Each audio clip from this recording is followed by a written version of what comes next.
Okay, we are live on YouTube.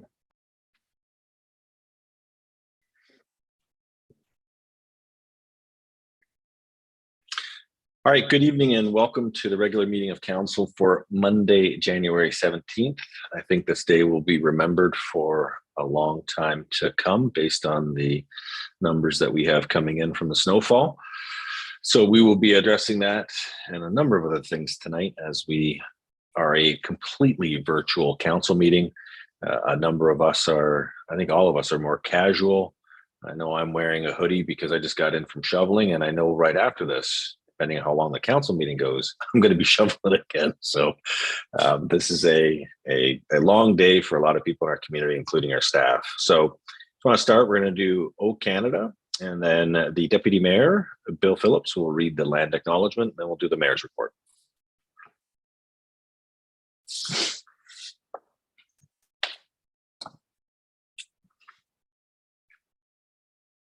O Canada, our home and native land, true patriot love in all of us command. Carton bras et porter le pays, il sait porter la croix. Ton histoire est une épopée des plus brillants exploits. God keep our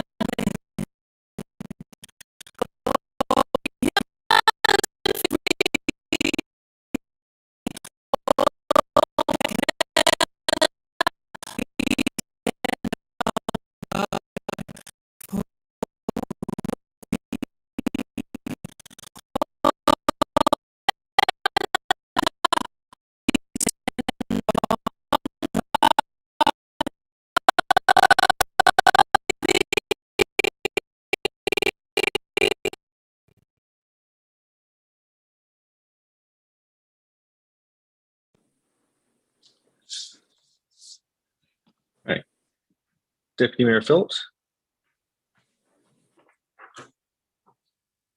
The land on which council meets today is the traditional territory of the Haudenosaunee and Anishinaabe peoples, many of whom continue to live and work here today. This territory is covered by the Upper Canada Treaties and is within the land protected by the Dish with One Spoon Wapen Agreement. Today, this gathering place is home to many First Nations, Métis, and Inuit peoples. Acknowledging this is a reminder that our great standard of living is directly related to the resources and friendship of Indigenous people. Thank you very much, Councillor Phillips, and got a bit of a mayor's report today because there's a lot of activity that has taken place. And this is the first council meeting since the turn of the calendar. So welcome to 2022, and what a day to have our first council meeting back. Unfortunately, due to the spread of Omicron, we are back to virtual meetings for the coming weeks. And snow has meant we are all staying home, hopefully, here today. It appears that we have one of the highest snowfalls in decades. More than 50 centimeters has been measured as of early this afternoon in parts of St. Catharines, and the snow is still falling. So just want to say first, thank you to the city crews for all of their work that they have done since the snow started to accumulate. And I can say firsthand, they are working very hard to clear as many roads as possible, as quickly as possible. According to historical data, the last time the area like this had a snowstorm of this magnitude would have been about 1985. And so think back to 1985. I know Councillor Townsend and Councillor Miller can't think back that far because they probably weren't around, so they don't actually have a reference to that. And I would say that 1985, the hairstyles were different and the music was different, but the snow was still as heavy as it was today. There's no difference in the heaviness of snow. That was when 49 centimeters was recorded in St. Catharines. So we have to go back to 1985 for getting close to 50 centimeters. With that, I'm going to turn it over to someone who has been up pretty much through the night and has been up all day today. Our Director of Municipal Works, Daryl Smith, is going to provide an update If you do have a couple questions, I'll open up the floor here, but let's not flood him or let's not snow him with questions because again, he is just providing an update.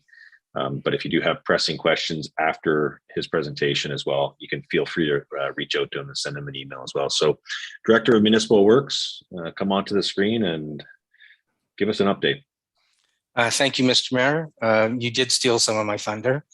With respect to the snowfalls, we do have some areas of the city that actually experience closer to 1 meter of snow. Very isolated areas, but there are still some through the city. And with the blowing winds, we have some drifts throughout the city that are in excess of 1.5 meters. So obviously an unprecedented event. We have been fully deployed since late last evening. We have also deployed contractors as well to try to keep up with this. Part of the issue that we had with this snow event was the rate at which the snow fell, which in some cases was greater than 5 centimeters an hour. So when you have that kind of rate of snowfall, it's very hard to keep up with keeping the roads that you actually already have cleaned to keep them clean.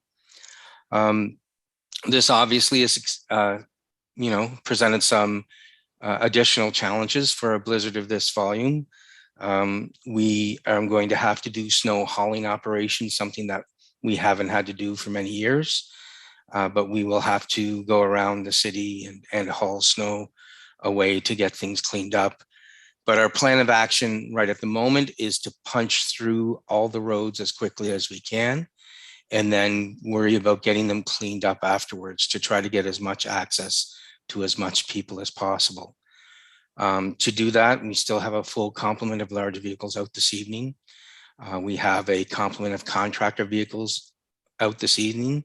And we have also reached out to some, what I will call non-traditional snow clearing contractors, some heavy construction contractors to come in and assist us. And we have some machines coming in from them that are going to assist our operations. The snow haulage obviously will take some time and getting everything cleaned back as much as possible will take some time as well. We realize that there are a bunch of emergency issues out there, people that have surgeries scheduled, things of that nature. And we have pulled a truck off of routes dedicated just to dealing with those emergency issues. So pounding access through to people that have surgeries tomorrow and such to get those.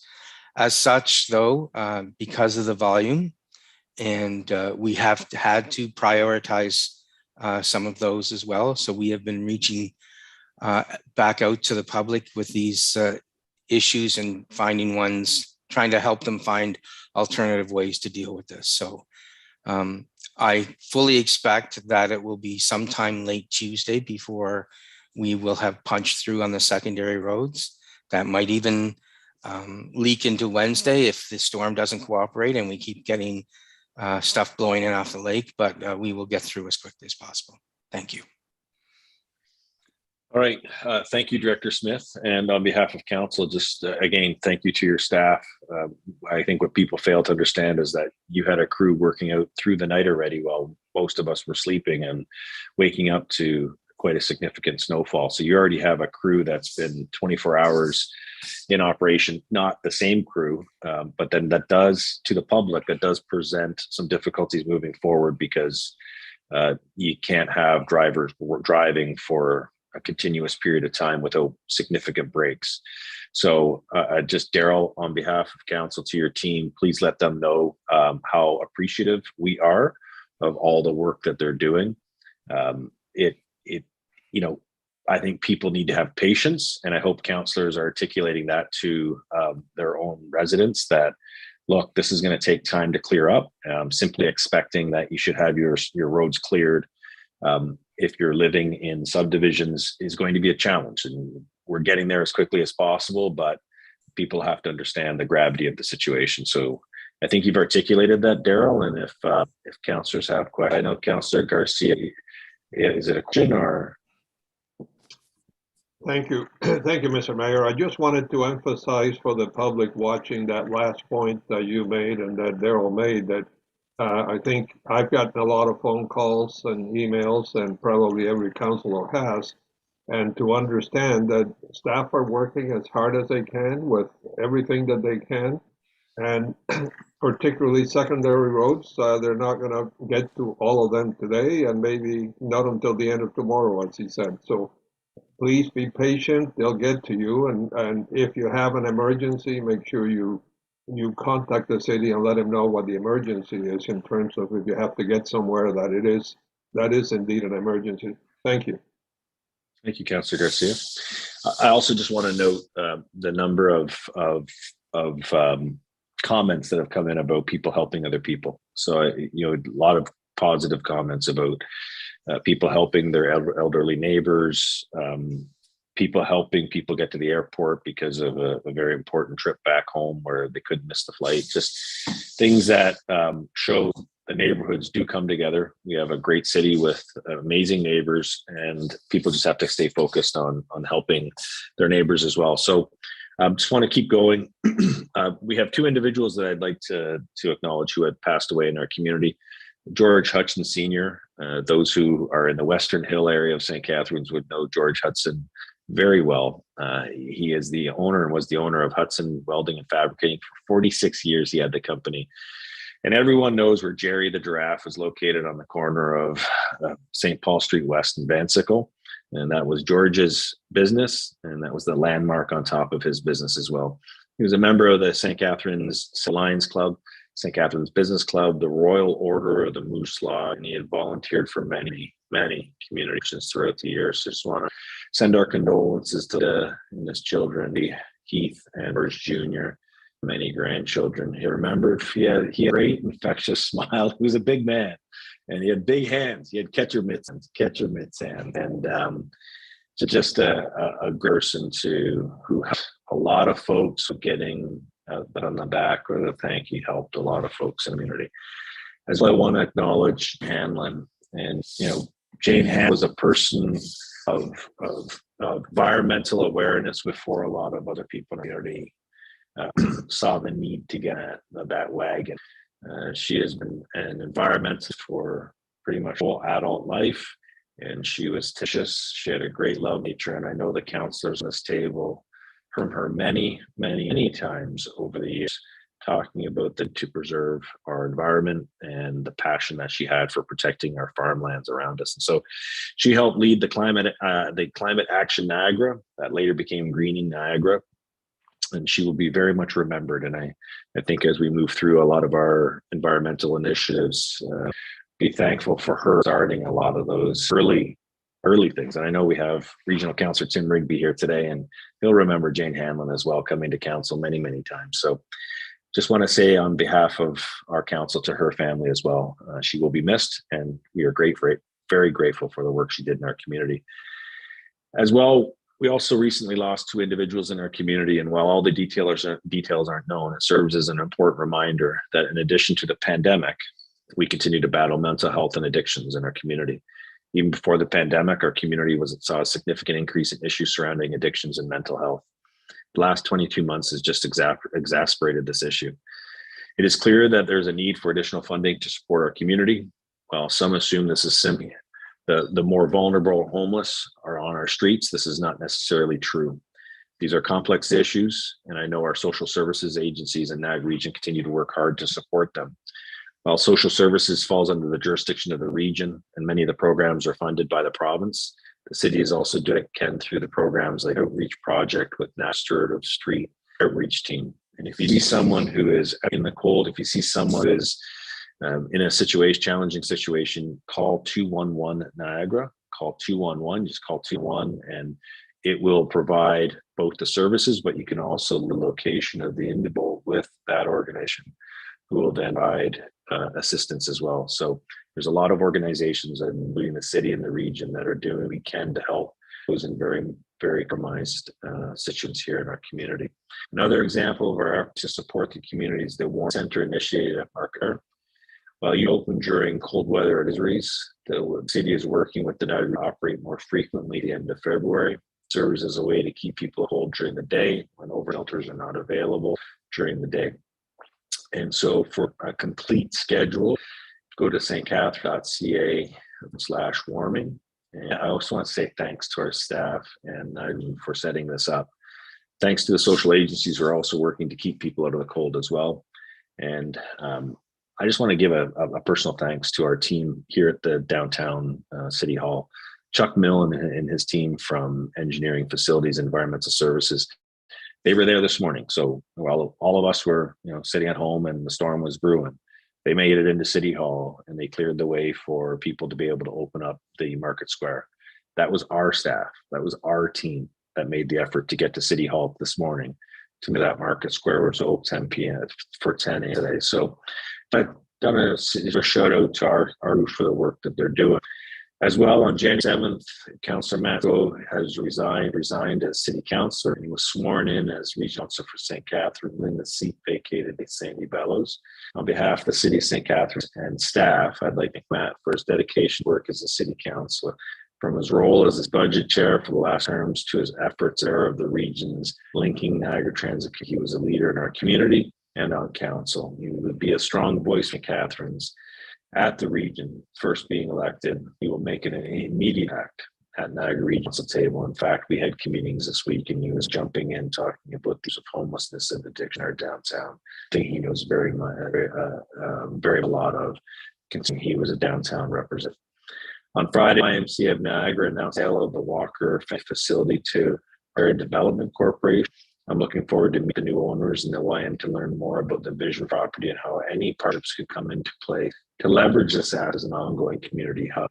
The owners helped with the YMCA in other communities to a positive sign and lower to the future discussion regarding this facility. This time, I'd like to ask Direct Community Recreation Culture Services, Phil, to provide an update on these ongoing efforts.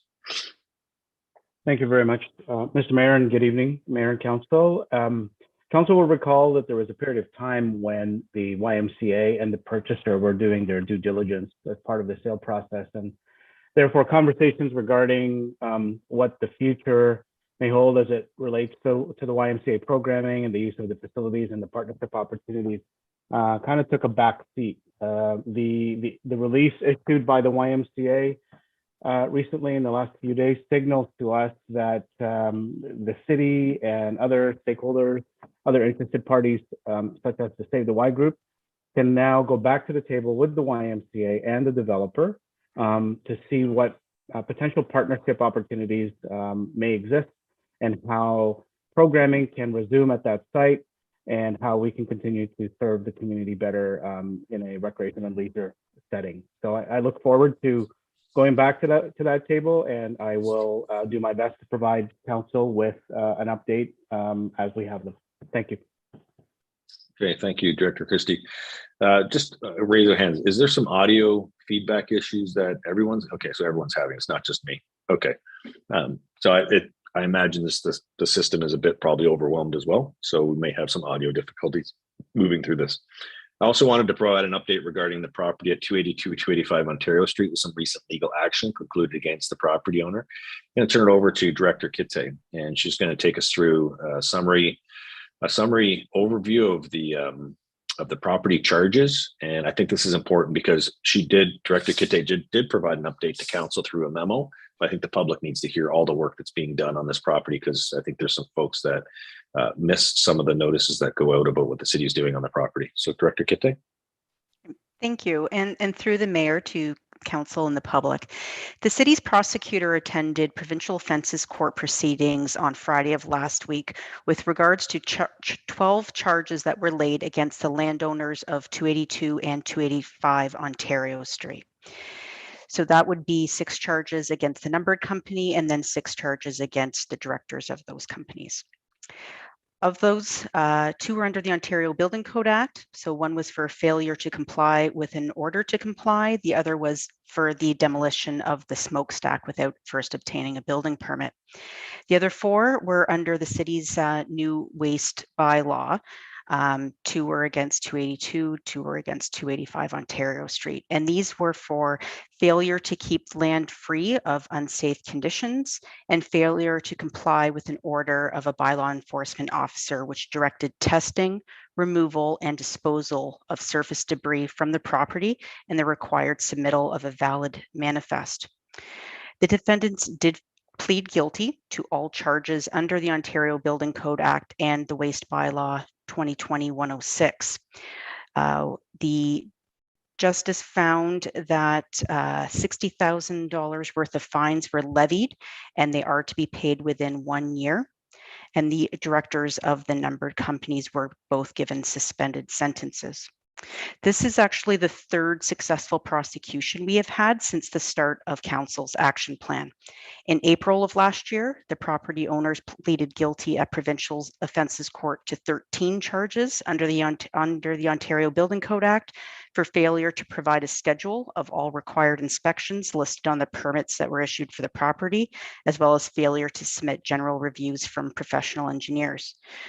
Those charges resulted in fines totaling $25,000. And at that same time, the owners pled guilty to 2 charges under the Fire Protection and Prevention Act related to failing to secure the property being a vacant building, and that resulted in the levy of an additional $10,000 fine.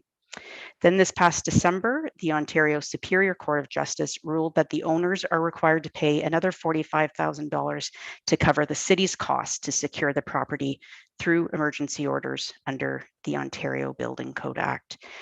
The city remains concerned, and we will continue to prioritize public safety around this site as we continue to move through the action plan and getting this site back up to being in compliance with our standards. Thank you. Thank you, Director Kite, and thank you for the update. I know the standard did cover this as well as 610, so it was great to hear the more fulsome description of what's taken place to date. A lot of effort has been put into it, but a legal team and your planning staff. So I just want to say thank you for the successful completion of those charges. Getting through just a couple other things. It's Crime Stoppers Month. So again, it's an important organization here in our community. It's a cooperative program between our citizens, media, and the police. This is a partnership to help fight crime. So if you see a crime, you can report the crime anonymously through Crime Stoppers. And this year, I just want to say thank you to Crime Stoppers. They've created a Citizen of the Year Memorial Award in Sandy Bellows' honor. And it's a fitting tribute for all the work that she put into Crime Stoppers over the years. She was very passionate about the organization. It's also Alzheimer's Awareness Month. This disease is one of the leading causes of dementia, which affects 1.1 million Canadians directly and indirectly. It's a great organization here in Niagara, Alzheimer's Niagara, and they provide a lot of services for both the client, but also their families as support. So there's an opportunity for you to do some fundraising. It's a great organization to take part in. As well, March of Dimes month is January. March of Dimes is an organization that provide many essential programs and services for those with physical and cognitive disabilities so they can increase their independence and community participation. So I just want to say thank you to March of Dimes for all their work as well. And on January 27th, so before our next meeting, it is International Holocaust Remembrance Day. It's the day we pay tribute to more than 6 million Jews who were murdered during the Holocaust and countless other victims of the Nazi atrocities. It's an opportunity for us to reflect and remember and continue to fight against hate, protect the most vulnerable, make the world a more peaceful place for everyone. And just want to say congratulations to Kristen Moore-Towers, who along with her partner, Michael Morano, qualified to represent Team Canada at the 2022 Olympics in Beijing. Kristen is from St. Catharines, hometown pride, and she started skating here in St. Catharines.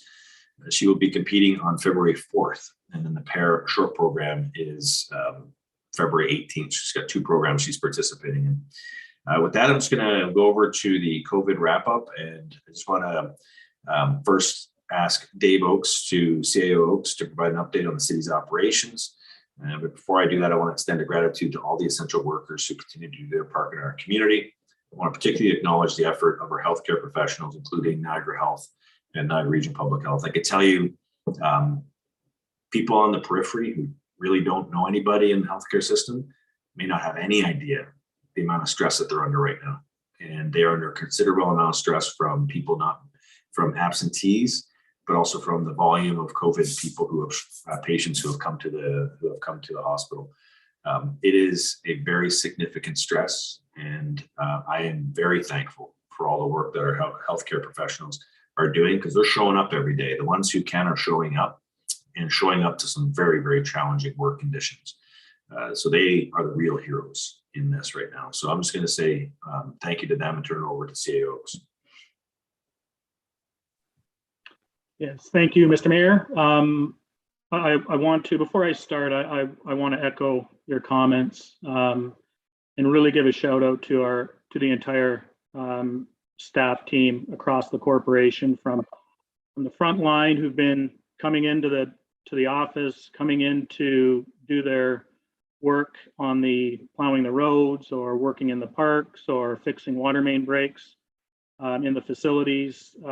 It's been a challenging 2 years, and I say that we're almost 2 years into the pandemic, and it's been a struggle to be able to keep our spirits and morale and be able to move the city business. But if you look back over the course of the last 2 years, it's unbelievable the amount of business that we have been able to push forward in spite of the pandemic, and that's a testament to our entire staff team, and you know, those on the call tonight in particular, through our senior leadership team and our emergency control group.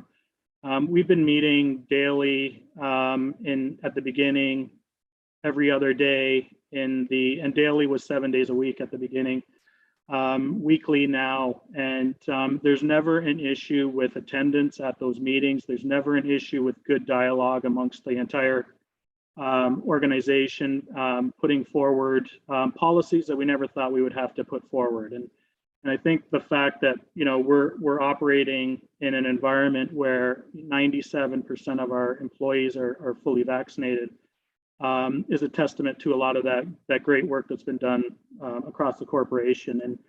And one of the things that we've identified in this fourth wave and this fourth shutdown was the issue that we were going to see, and we're seeing it across all municipalities, the entire economy, is a business continuity issue. And because of the Omicron's contagious rate and the percentage of positive COVID cases, it's created an additional layer of challenge for the municipalities in particular, and all business for that matter.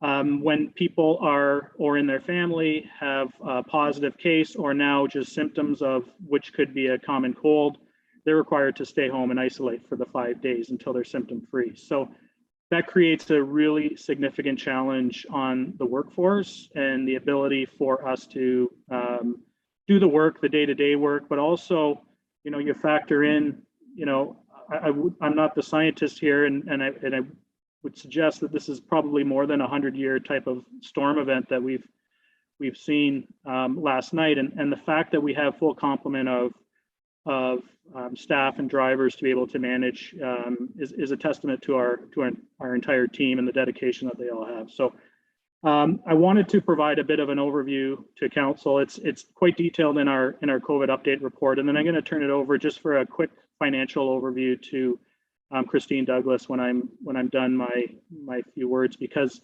this fourth shutdown, while not anticipated, we did plan for working from home and virtually having our council meetings, and that decision was actually made prior to the Christmas holidays, so in anticipation of a shutdown. So that's allowed us to be able to move some of the business forward. However, January 5th, when we were put into a 21-day shutdown until January 26th, really creates some financial pressures on the municipality with the closing of our facilities, loss of revenue, the universities having virtual put some pressure on our transit system from a revenue standpoint. The other facilities that don't have any use right now. So we're working through all of that. The fact that it's a 21-day shutdown doesn't necessarily afford us a lot of opportunity to do major staff reductions, because we are trying to, as was noted in the previous meeting, we are trying to work with our partners at the region to support any staffing issues that may come up at the regional level, as well as having mitigation plans in our own operations for when the anticipated number of people who may be out of the workforce at any given time.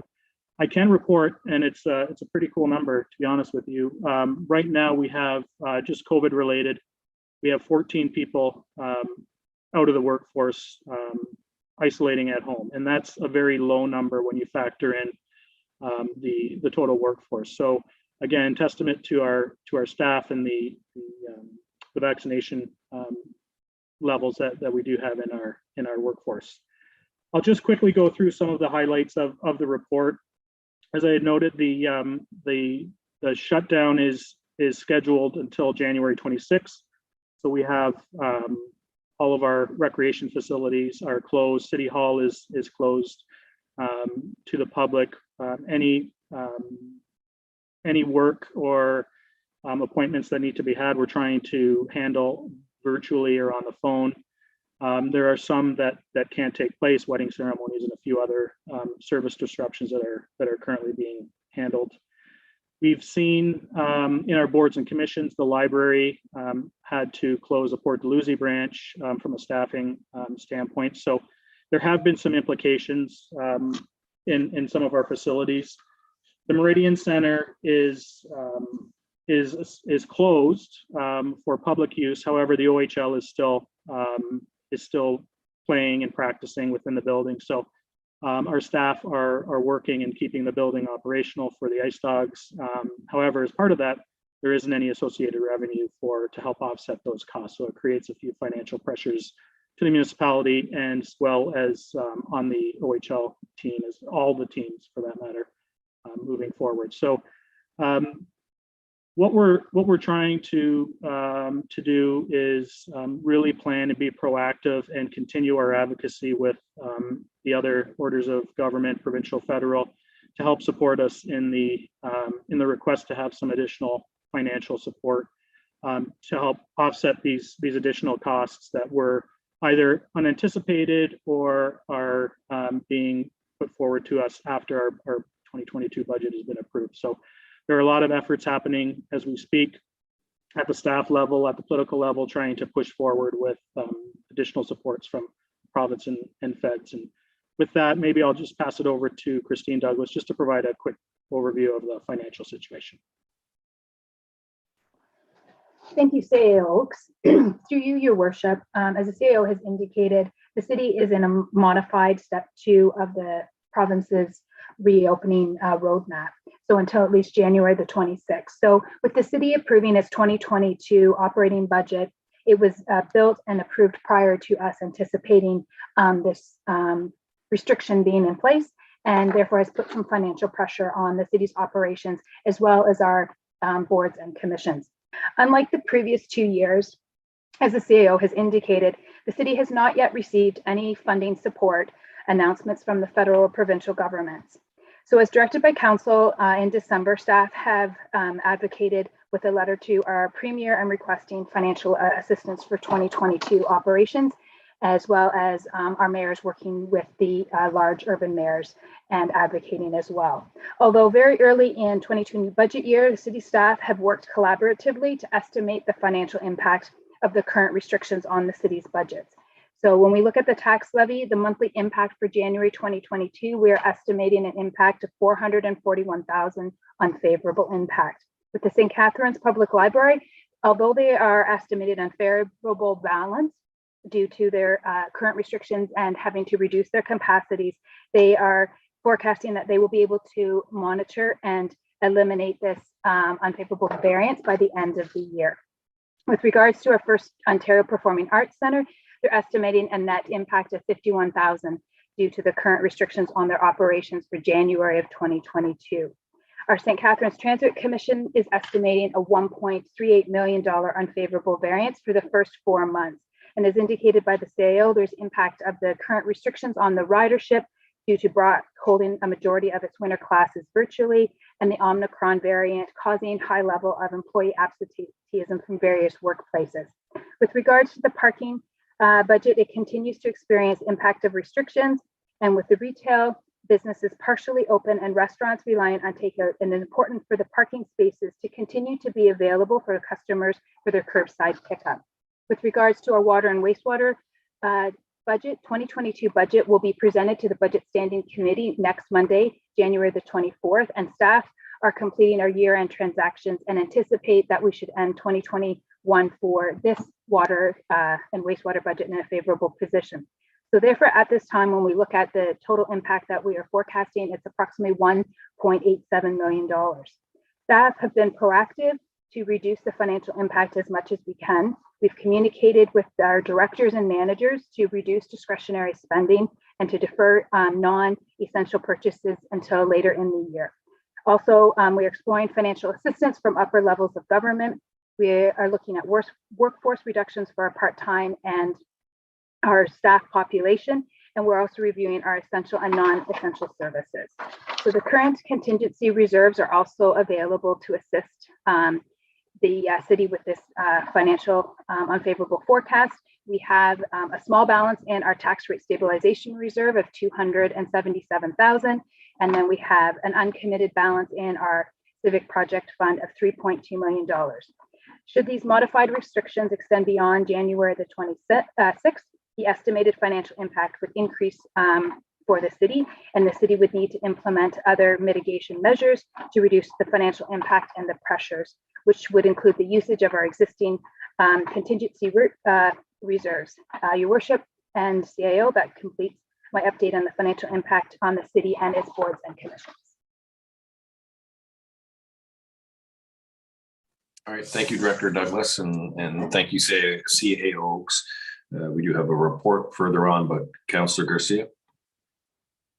Thank you. Thank you, Mr. Mayor. Just a question through you to the director and CAO Oaks. I know they have mentioned that they have sent letters to other levels of government requesting help. Would it help at all if this council passed a motion calling on both levels of government to provide more help? Or Mr. Mayor, yeah, actually, this council has provided a motion with the passage of the 2022 budget in December. However, if as part of this report you want to reiterate for 2022 and this 3-week shutdown wasn't anticipated at that point, so if council, I would be more than comfortable having a council motion to reiterate that for this period when the report's due. Thank you. I'll be happy to make that motion, Mr. Mayor. And do we make that at the time you're going to speak to your report again later? So you won't be speaking to the report. We'll just put it on the floor and you can make the amendment. Okay. Thank you. Councillor Porter. Thank you, Mr. Mayor, and thank you to CAO and Director Douglas for your words and presentation on this report.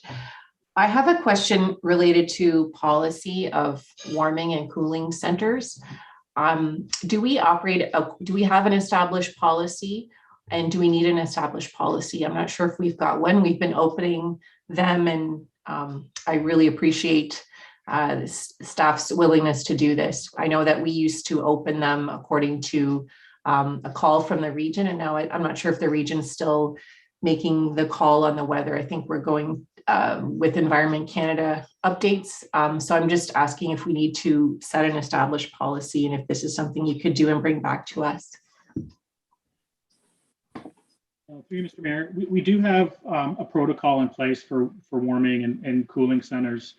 However, I believe what you're referring to is when we trigger the initiation of a cooling center or a warming center, and what's that threshold. So in the past, we also have Bill Christie on the line. He can speak a bit more detail, but in the past, we would rely on the regional medical officer of health having either a heat warning or extreme cold warning, and that would be our trigger event.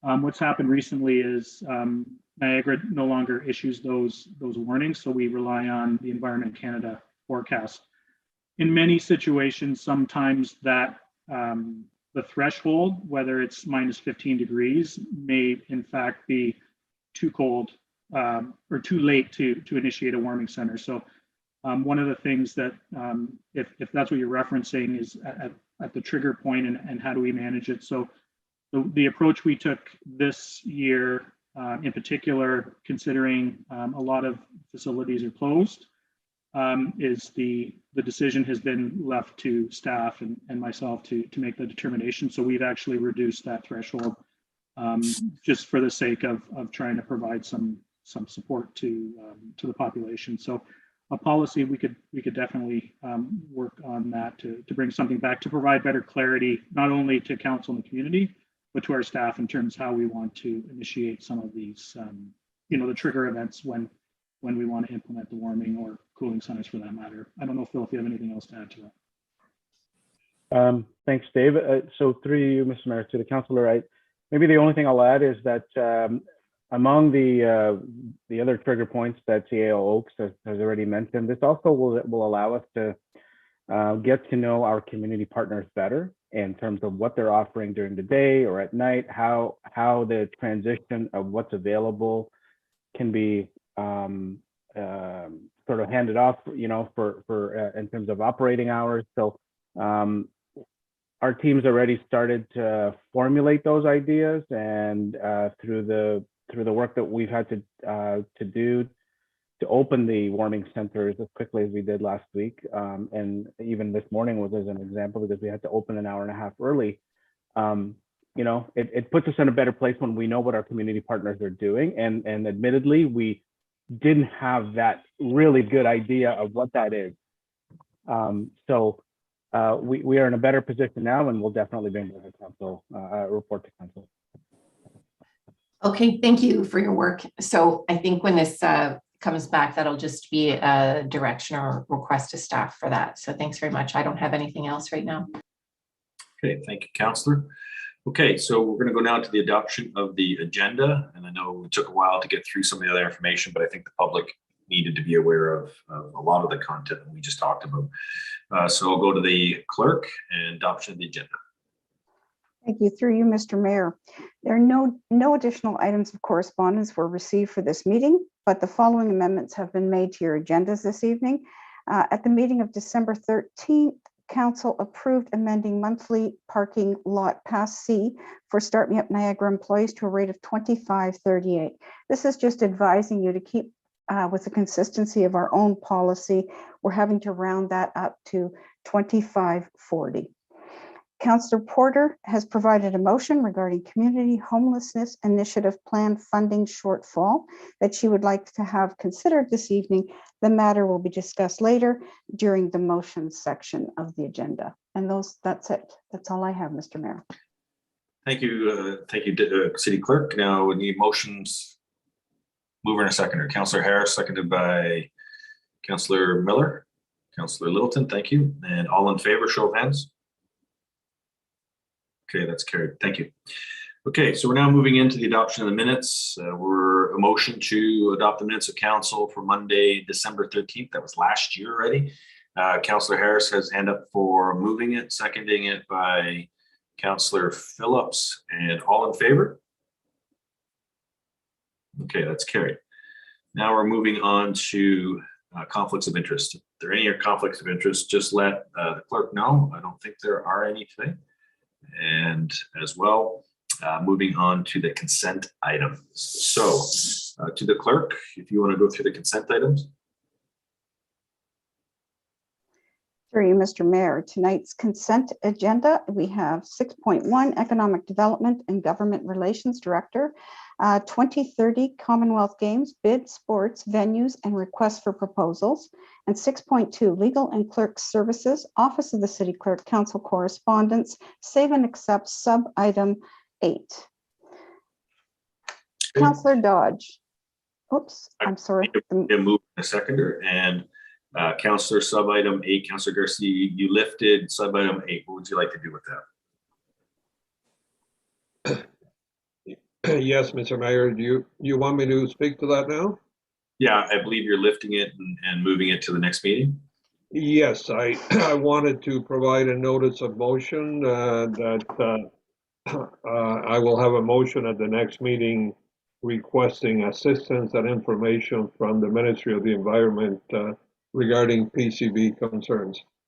Okay, perfect. Thank you, Councillor. And I need a mover and a seconder for the consent agenda. Councillor Williamson, Councillor Porter, and I'll turn it over to the clerk for the roll call. One more item that was left off my list, Mr. Mayor and Council, is the motion, the beaches motion. It is different because the 100,000 was part of the operating budget, so it doesn't need to be part of your motion this evening. You'll note the change when we get to it. I will ask the council coordinator to make that change at that time. So, Councillor Dodge. Yes. Councillor Garcia. Yes. Councillor Harris. Yes. Councillor Kushner. Yes. Councillor Littleton. Yes. Councillor Miller. Yes. Councillor Phillips. Yes. Councillor Porter. Yes. Councillor Sorrento. Yes. Councillor Townsend. Yes. Councillor Williamson. Yes. And Mayor Sendzik. Yes. Carried unanimously. Okay, 7.1 is a public meeting. It's related to a rates and fees change at the cemetery care that was required as part of a provincial change of policy. So there is a public meeting that is being held today. No one has registered to speak, and everyone has been given the opportunity to register tonight to speak if they wish to do so. We'll make a decision, and the public meeting is now open, and there's staff I don't think have any closing comments. So I need a motion to close the public meeting. Councillor Townsend, Councillor Dodge, all in favor, show of hands. That's carried. And now there is the report on the floor, which is the motion to approve the rates and fees changes for cemetery and cemetery care. Do I have a mover and a seconder? Actually, now I can't see. So Councillor Garcia is moving it, seconded by Councillor Phillips. And if you have questions, I'm going to go to the participants. If you have questions, put your hand up electronically. I don't see any questions. It's really housekeeping. Okay, so I'll go to the clerk for a vote. Through you, Mr. Mayor. Councillor Garcia. Yes. Councillor Phillips. Yes. Councillor Miller. Yes. Councillor Littleton. Yes. Councillor Kushner. Yes. Councillor Dodge. Yes. Councillor Harris. Yes. Councillor Porter. Yes. Councillor Williamson. Yes. Councillor Townsend. Yes. Councillor Sorrento. Yes. And Mayor Sendzik. Yes. Carried unanimously. Okay, 7.2 has been removed from the agenda to be brought back at a later date. There are no presentations of staff. We have the discussion reports. First up is 9.1, Legal and Clerk Services, Office of the City Clerk declaring and filling the vacancy as St. Catharines City Council. So we have a motion on the floor that pursuant to Section 262 of the Municipal Act, that seat held by Matthew Cisco, City Council of the City of St. Catharines, be declared vacant, and that council appoint third place finisher in the 2018 municipal and school board elections for St. Patrick's Ward, Robin McPherson, for the remainder of the term until November 14th, 2022. And that the city clerk administer the declaration of office to Robin McPherson so that she can assume the seat immediately thereafter, which will be the next meeting of council. And so I need a mover and a seconder. I think Councillor Porter, you're moving this. And, I'll second it. I'll second it. okay, Councillor Harris is seconding it. And we got questions, Councillor. So the motion's on the floor. Councillor Kushner. No question, Mr. Mayor. Thank you. Okay. And Councillor Garcia, you're on the floor. Thank you, Mr. Mayor. I just wanted to say that I support council approved policies, and I will certainly support this one. Like I voted the last time to support the policy, but I know I've had the opportunity to work with Robin on heritage committees, and she's very dedicated, and I'm sure she'll make a big contribution. Thank you. Thank you, Councillor Garcia. Councillor Miller. Thank you. Also happy to once again support the policy, just like I did last time, as appointing someone was within the policy. But I'm curious if we can ask Ms. McPherson questions at this time. Is that to the clerk? Through you, Mr. Mayor, Ms. McPherson has said she'd be happy to answer any questions this evening. She's in the audience. okay? Thank you. I guess through you, the chair, through the mayor to Ms. McPherson. One of the concerns we had regarding the regional appointment was the distance from the election and concern about, obviously new issues the pandemic has brought up. I'm just curious, maybe you could let us know how you have felt about the city's response to the pandemic, and what your general views. Obviously, that's pretty much the biggest challenge facing us right now. Thank you. Councillor Miller. I've been fortunate enough to be a member of the Downtown Association, and I've spent the last year being the chair of the Downtown BIA, and we've had the great opportunity to work with the city, specifically economic development, Brian and Samir and Sabrina, to really try and get as many people downtown as possible, and working with city staff has been really great doing that. And I think there's still a lot that needs to be done downtown to get people less afraid of the pandemic, a little bit more engaged with the businesses. We have incredible businesses downtown. I will speak specifically about downtown. I mean, we have great members there who have been really just working all out to provide services, to get people to come downtown, and the community has done an incredible job as well. But it's something that will need to be worked on, especially over the summer, because there is still hesitancy. There's still some hesitancy, especially with the seniors in the community, to go out to a restaurant or to go down to a smaller boutique shop. They're very comfortable in larger settings, but that's been my experience anyway. Thank you for that. That's really all I wanted to know. Unfortunately, Ms. McPherson's remained very much in the public eye through the committee she serves on St. Catharines. So I have a full confidence in not only her abilities, but that she will mesh well with this council. So happy to support the appointment. Thank you. Thank you, Councillor Miller. Councillor Townsend. Thank you, Mr. Mayor. And I echo the same sentiments as my colleague. It's exciting to see someone who ran in the election 3 years ago, who has been very active in the downtown, in the ward that she will be representing. And I just wanted to echo the same sentiments as Councillor Miller, that it's great to have someone joining our council who has been, again, very active with, as you just heard, with her involvement with the Downtown BIA, the Downtown Association. I look forward to working closely with Robin, and I'm 100% in full support of this. Thank you. Thank you, Councillor Townsend. Councillor Williamson. Thank you, Mr. Mayor. Through you to the city clerk. I believe that Ms. McPherson sits on the Committee of Adjustment. Will she have to step down from the Committee of Adjustment? Will we have to replace someone at this point or soon after if this goes through? Yes, I've spoken to Ms. McPherson about her position on the Committee of Adjustment, and likely, yes, we would look to have her removed from that committee. Thank you. Thank you, Councillor Williamson. Councillor Porter. Thank you, Mr. Mayor. I'm happy to move this motion. Robin has been an excellent leader during the pandemic, leading the Downtown Association board through a very challenging time.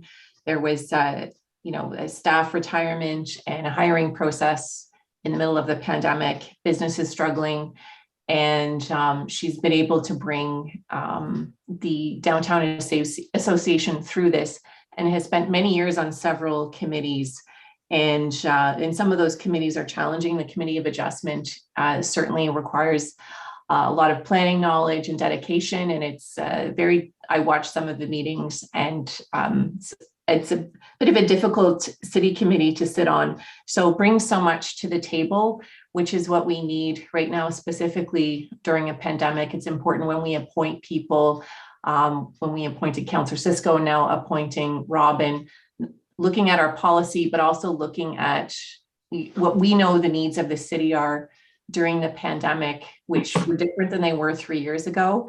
And I think that Robin's experience, her strong reputation downtown with heritage and with the business community, and how much time she spent interviewing all of the downtown businesses is going to bring so much to our council. And I'm really happy to put this forward. So thank you. And I echo what my colleagues have said. Thank you, Councillor Porter and Councillor, I saw Councillor Cisco. I mean, Councillor Sorrento, sorry. Councillor Sorrento. I put my hand down, Mr. Mayor. I'll speak to the other issue with regard to the Committee of Adjustment at another point in time, and I will support the motion tonight. Thank you. Thank you, Councillor. Okay, seeing no other further questions, I'll turn it over to the clerk and we can do the roll call. Thank you. Through you, Mr. Mayor. Councillor Porter. Yes.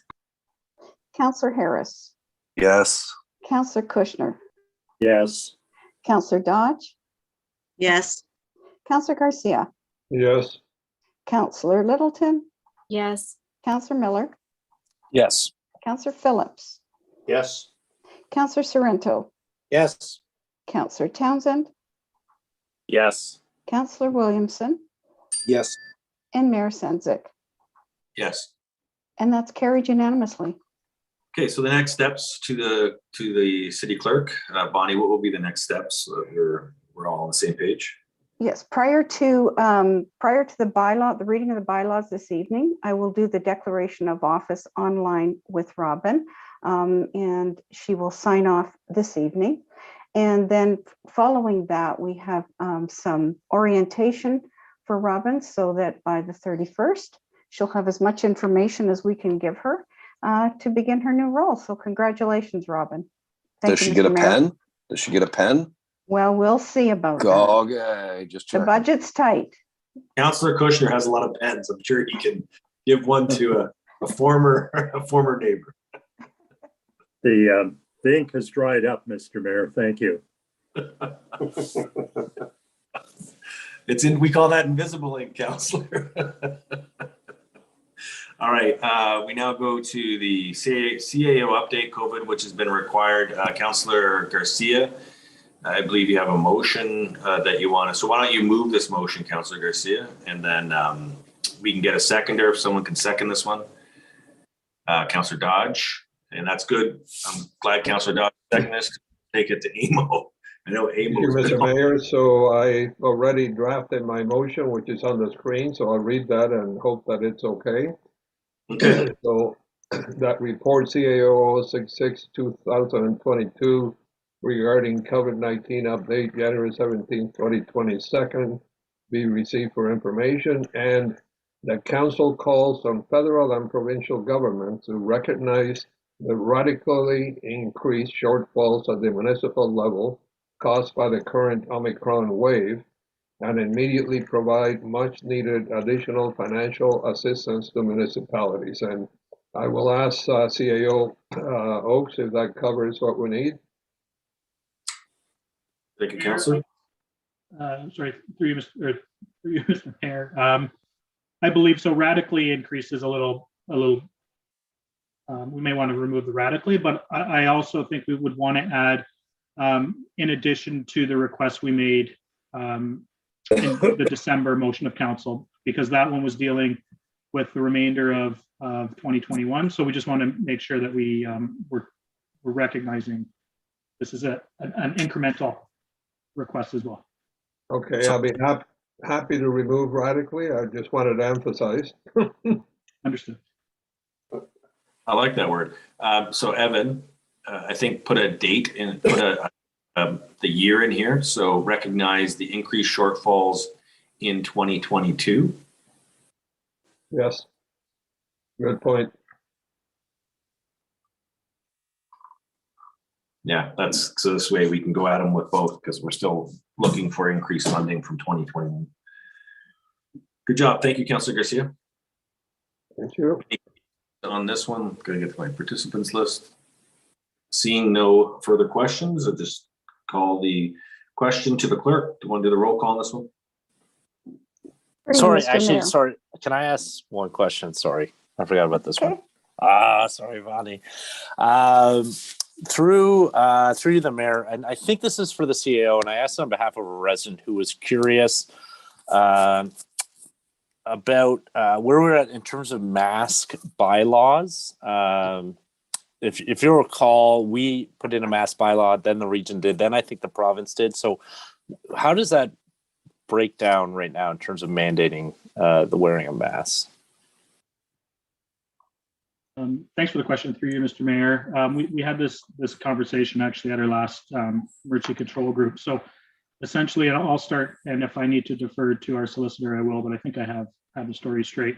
So you are correct, there's 3 separate bylaws. However, the provincial regulation is the most restrictive, which means that is the bylaw that would supersede any other, meaning our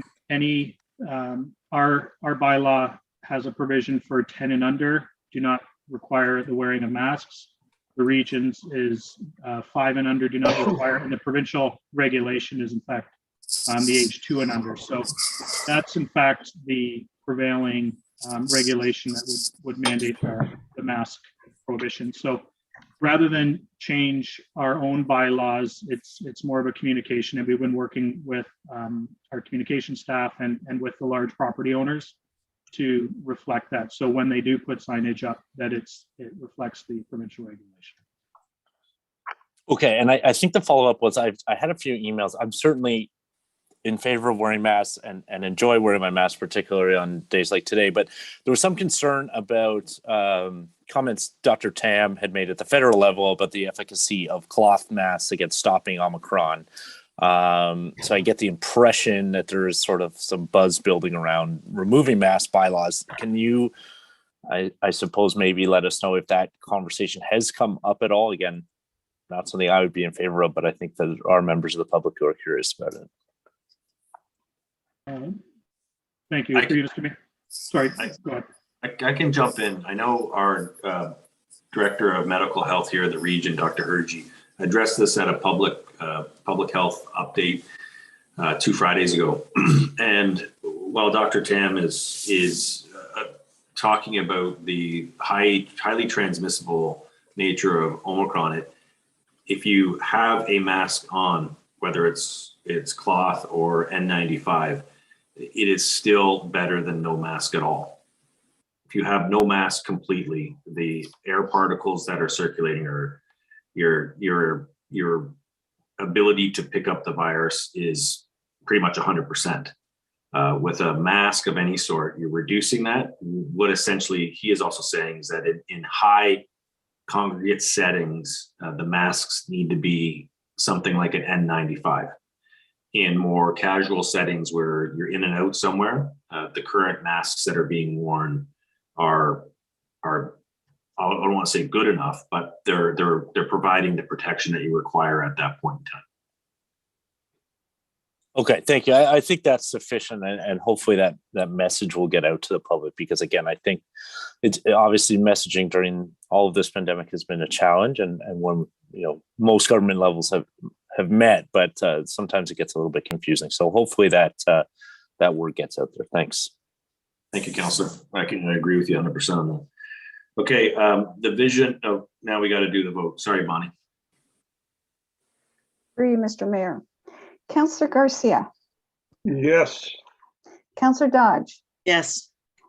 Councillor Harris.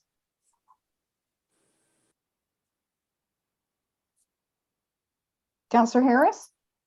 Sorry, yes. Thank you. Councillor Kushner? Yes. Councillor Littleton? Yes. Councillor Miller? Yes. Councillor Phillips, Yes. Councillor Porter, Yes. Councillor Sorrento, Yes. Councillor Townsend, Yes. Councillor Williamson, Yes.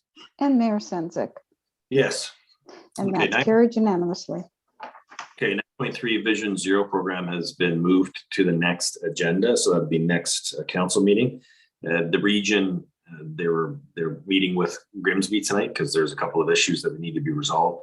They have requested a 15-minute presentation. Our presentation requests are shorter than that because they are another level of government, much like the MOE when they came and presented about the Ontario Street property. We will give them some extra time because of the nature of the program itself. So they're going to be presenting for about 15 minutes on the 31st. Just wanted to give everyone an update on that. The beach strategy is from the Office of the CAO. This is the one where I hope it warms our hearts a bit, considering we're in the midst of a lot of snow.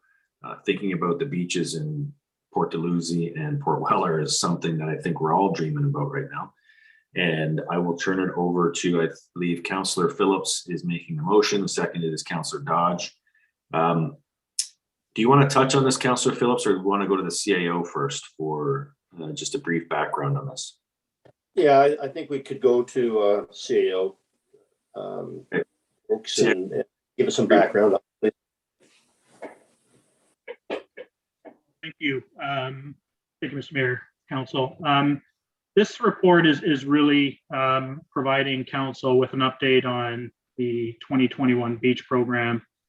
Some of the observations that we had noted with the resident parking permit, with the differences between lakeside and Sunset Beach activities, as well as providing some next steps in terms of how to look through with the resident permit system.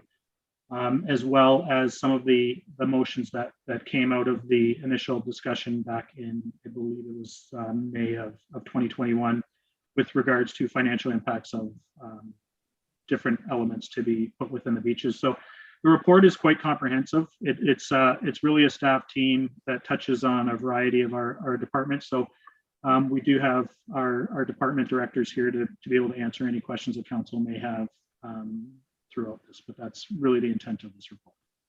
Okay, thank you, CAO. So I'll turn it over to Councillor Phillips, who's moving the motion. Thank you, Mr. Mayor. Just before I make the motion, it's important to recognize that the fact that we did strike the paragraph indicating the $100,000, but that is in the capital budget, and it will be used not only if the boat ramp needs to be repaired, but for other things such as shoreline protection, parking lot works, overall improvements for future, and whatever. So that $100,000 is not to repair, only to repair the boat ramp. It is for whatever needs will be coming up at Sunset Beach to improve what is going to be a great beach, a better beach in years to come. So I'll make the recommendation of the staff report back to council with information from the resident beach parking permit expression of interest, EOI, for the 2022 beach season, and the staff report back with additional information on, and I'd like the word possible, future removal of the boat launch. And that's fine. That's the way I would like it written. Thank you. Okay, it's your motion. Thank you very much, Councillor. Councillor Garcia, get your hand up. Thank you, Mr. Mayor. I believe Councillor Williamson had his hand up ahead of me, but I don't think it matters. I just wanted to ask through you, the CAO, I know when this report talks about the parking needs at Lakeside Park and discussing the potential need for parking permits and so on, that it mentions the fact that there are going to be new developments that will add more residents that would may need to or may impact the parking requirements at Lakeside Park if the overflow parking happens there. But my assumption is the way I look at it, that the Rankin building at the Legion doesn't seem to be close to being finished in time for that beach season in 2022, but perhaps the CAO or Director PTA can comment on that. Maybe it is, I'm not sure. Thank you, Mr. Mayor. I'll defer to Ms. Contagious on the status of the project. Thank you. And if I could please ask Councillor Garcia to repeat your question. I'm sorry, I had a problem with my headset here.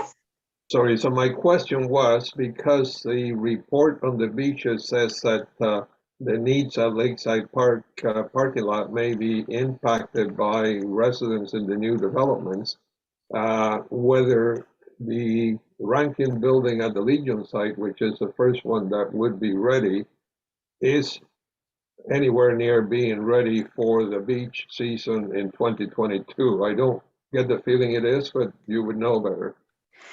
Thank you. And through the mayor to the councillor, I have every reason to believe that the Legion redevelopment in Port Dalhousie will be finalized this summer, at least by the end of the summer, if not earlier on.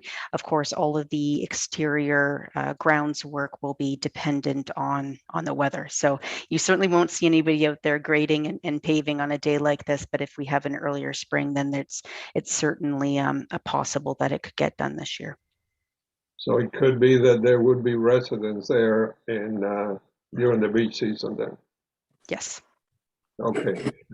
I know that the concern is that even though they're supposed to have on-site parking, that they may also, if we had resident permit parking, that they could, as residents, potentially apply for permits and tie up spots, even though they already have one. But anyway, thank you for that answer.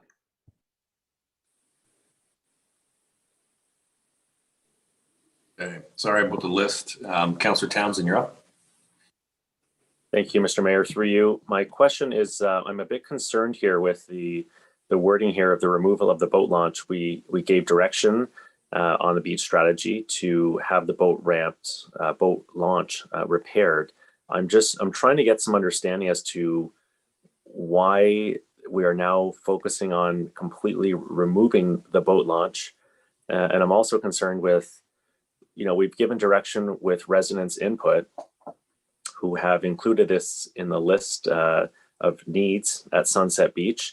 Have residents been reached out to? But further to that, has anyone reached out to the fire department who use this boat launch for water rescues? And we've seen last summer the need for the boat launch where rescues have had to happen with our fire department. So I'm wondering if someone could provide some context here.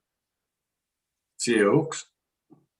Thank you, Mr. Mayor. Yes, through you to Councillor Townsend.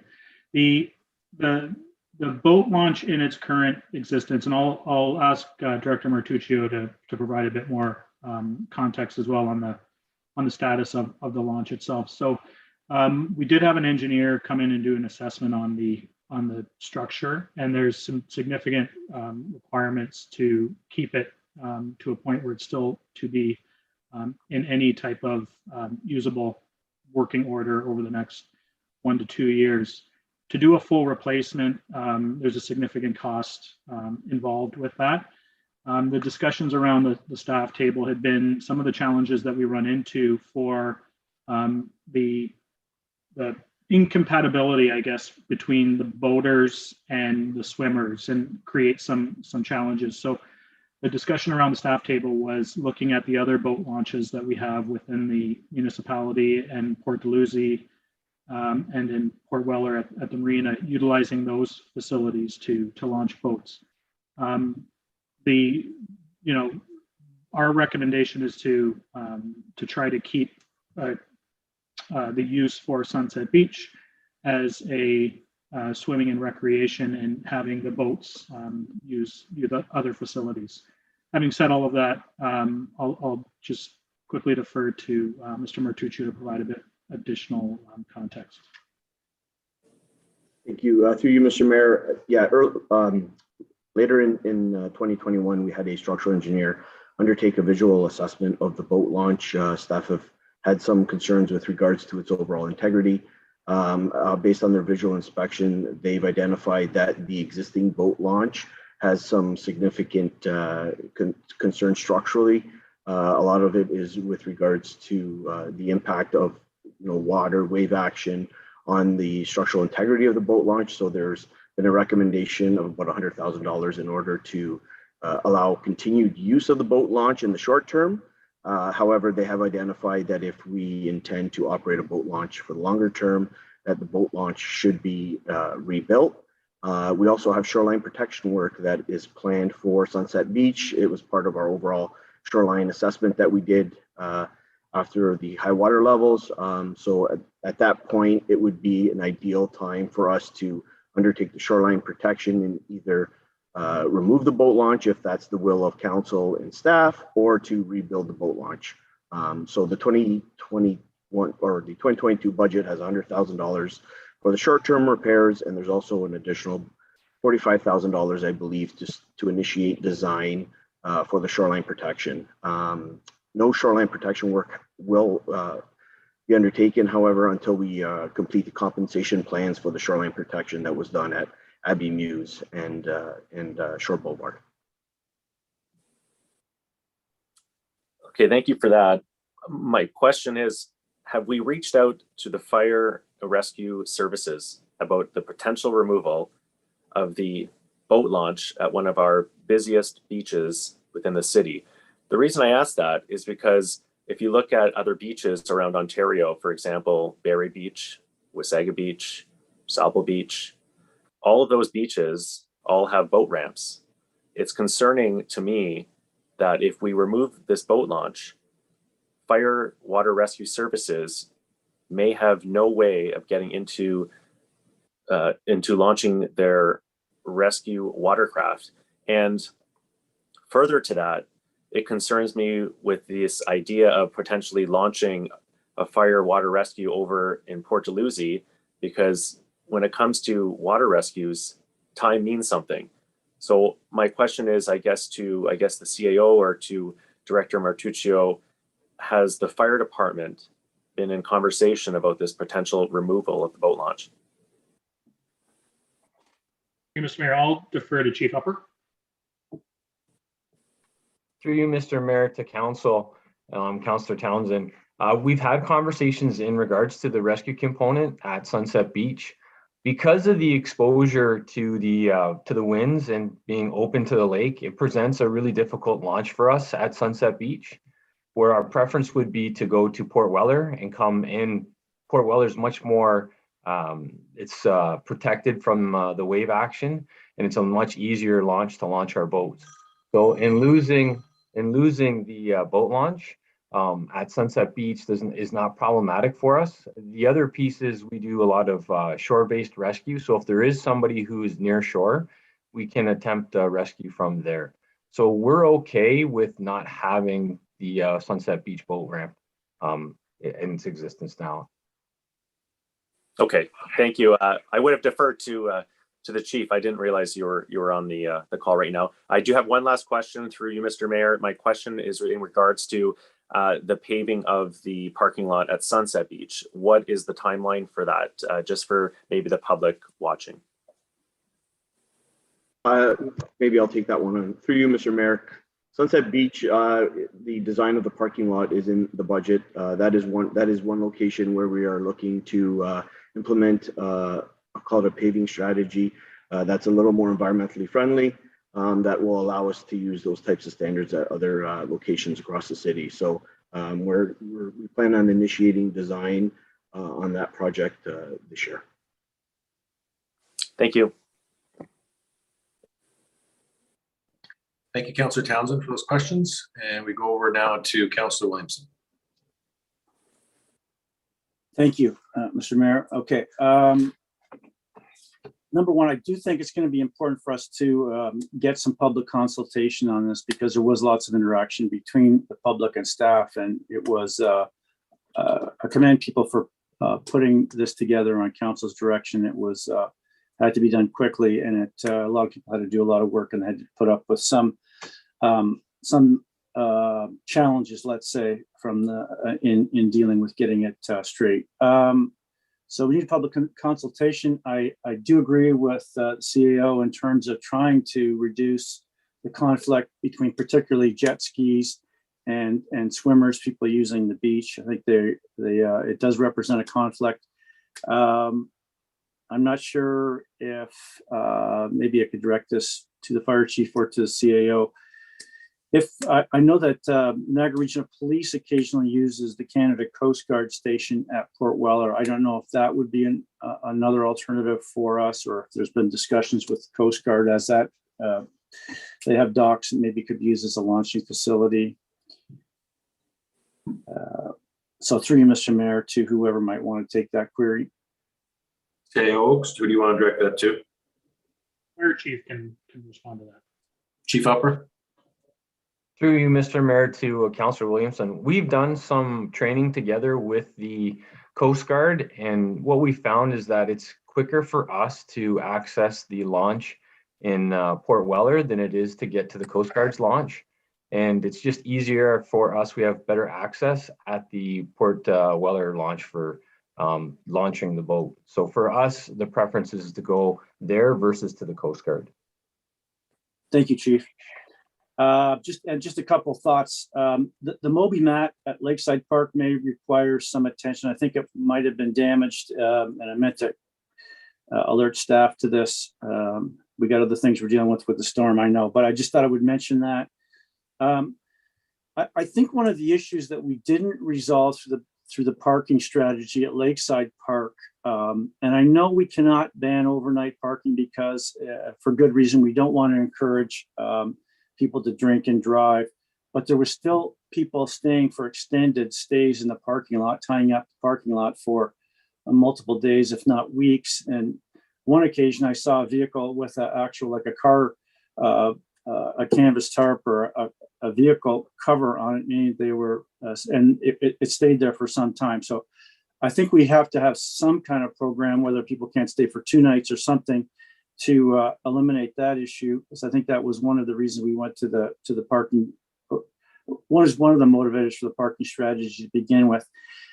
And then through you to Director Martuccio, if I might, in terms of the shoreline protection work at Sunset, what does that look like? I wonder if you could, is that a perpendicular groin out from the beach, or what will this look like? Through you, Mr. Mayor, my understanding is that there's some erosion that's happening to the section north of the beach, just north of the boat ramp, where we have some erosion. It's to protect that area from further loss. So that would be parallel to the coastline then? Correct, that's parallel to the coastline. Okay, thank you very much. And then my final is through you, Mr. Mayor, to, I'm not sure if Director of Finance or CAO. I just wonder if we could get an explanation of the little spreadsheet with the dollars on it, because it's, I think I understand it, but it might be helpful to the public to have a little clarity in terms of the difference between what we budgeted, the actuals, and what the bottom line was here.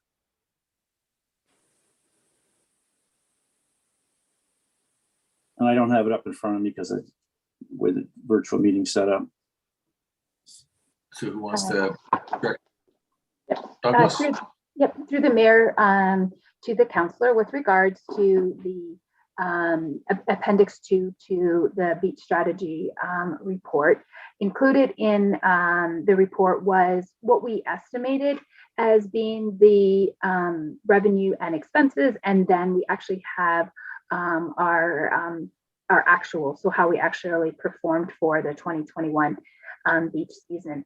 And when we look at the amount, I would say that on the revenues, we did generate a much larger, about a $200,000 variance in our revenues in our parking for our non-residents and those individuals that paid to park. So that did have a positive amount of impact on the beach strategy. And the other item, from the revenue side, where we did experience significant revenues of more than double, would be in our violation revenue. And when we forecasted our violations, we had with over 14 or almost 14,000 residential permits being issued, we didn't expect to receive a significant portion of revenue from non-residents or in violations, as the residents we had anticipated using up the number of spots, because there was, it's a supply and demand type of situation. And then as far as when we look at our costing, then we did have some some challenges with, with the beaches and needing additional security and some enforcement there. So we did have larger costs and that particular item. So at the end of the day, we did end up with a positive impact on the beach operations for the year, or for the summer of 2021, of just under 120,000. Those revenues will stay, as they were largely generated on the parking side, they will stay in our parking reserve. But what that does is, on our tax levy side of the budget for 2021, we had anticipated needing the tax levy budget to support our parking budget, and we won't need as much transferred from the tax levy into the parking budget because of the positive position that we ended with this beach strategy. I hope that answers and provides some clarification with regards to that appendix. Yes, thank you, Director Douglas. That was excellent clarification. Thank you, Mr. Mayor. That's the end of my questions and comments. Thank you, Councillor Williamson. And looking at the list, Councillor Kushner, you're up. Thank you, Mr. Mayor. My question is with respect to the chart, the estimated cost to implement lifeguards at the beaches. And the first question I have is with respect to equipment, $126,000. We're talking about a boat with a motor. If we have a boat with a motor, do we need the boat ramp, or does the boat just stay on shore? Through you, Mr. Mayor, the boat that we're talking about here could be launched from the beach. We would not need the boat ramp. Okay, and why would we have that? Why wouldn't we contact the fire department, which is probably the most common, or even the Coast Guard? Again, through you, Mr. Mayor. Well, this is a new initiative if we were to implement this, Councillor. But from our research, most the rescues happen that are required to happen are immediate. And so when you have lifeguards on site, their first reaction will be to perform the rescue immediately and to get out to the person who may need assistance as fast as possible. I'm sure that we would still call 911 and we would get that additional support, but open water lifeguards typically perform the rescues right away, but with the aid of this equipment that we're talking about here. Okay, my second question is, when we do a comparison of lifeguarding services at other beach waterfronts, we see that most of them don't have supervision. Some do, and when they have supervision, it's from 11:30 to 5:30 or 11:30 to 6:30, and yet we've got 9 a.m. to 9 p.m. Why, after the comparison, have we got that differential? Through you, Mr. Mayor, what we're showing you, Councillor, is what it would cost us to provide this level of service when our particular beaches are at their busiest points. And so, well, not just the busiest points, but when people actually use our beaches. And so I'm not aware of how these other municipalities started off in terms of, how they provided and what level of service they provided at their open water sites. But if we were to take a further look, I would hazard a guess that they probably had longer hours than what they are currently showing on the table, and that they've had to pull back for a variety of reasons. But it does give us an indication of what it would cost us to operate from that time to that, from 9 a.m. to 9 p.m. And then it would be easier for us to claw back or reduce hours based on the hourly cost. Well, why would we not do the opposite? We do a comparison, and they must have a rationale because they've been doing it for years. So why would we not follow their practice, their best practice, and instead go for the extended hours? That's what I can't understand. And secondly, why May the 20th? Why'd you pick May 20th? That seems to be quite cold for swimming. Of course, there will be people swimming at that time, but very, very few.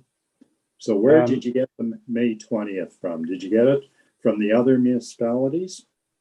So through you, Mr. Mayor, it's a combination of getting the information from other municipalities. Also, we open up our other amenities in and around the beaches. So the carousel, for example, is a big draw for Lakeside Park, during that weekend, that May long weekend. And so, we're providing council with a snapshot, if you will, of what it would look like, what it would cost if we were to operate from, the earliest possible time, which would be in the middle of May or third week of May.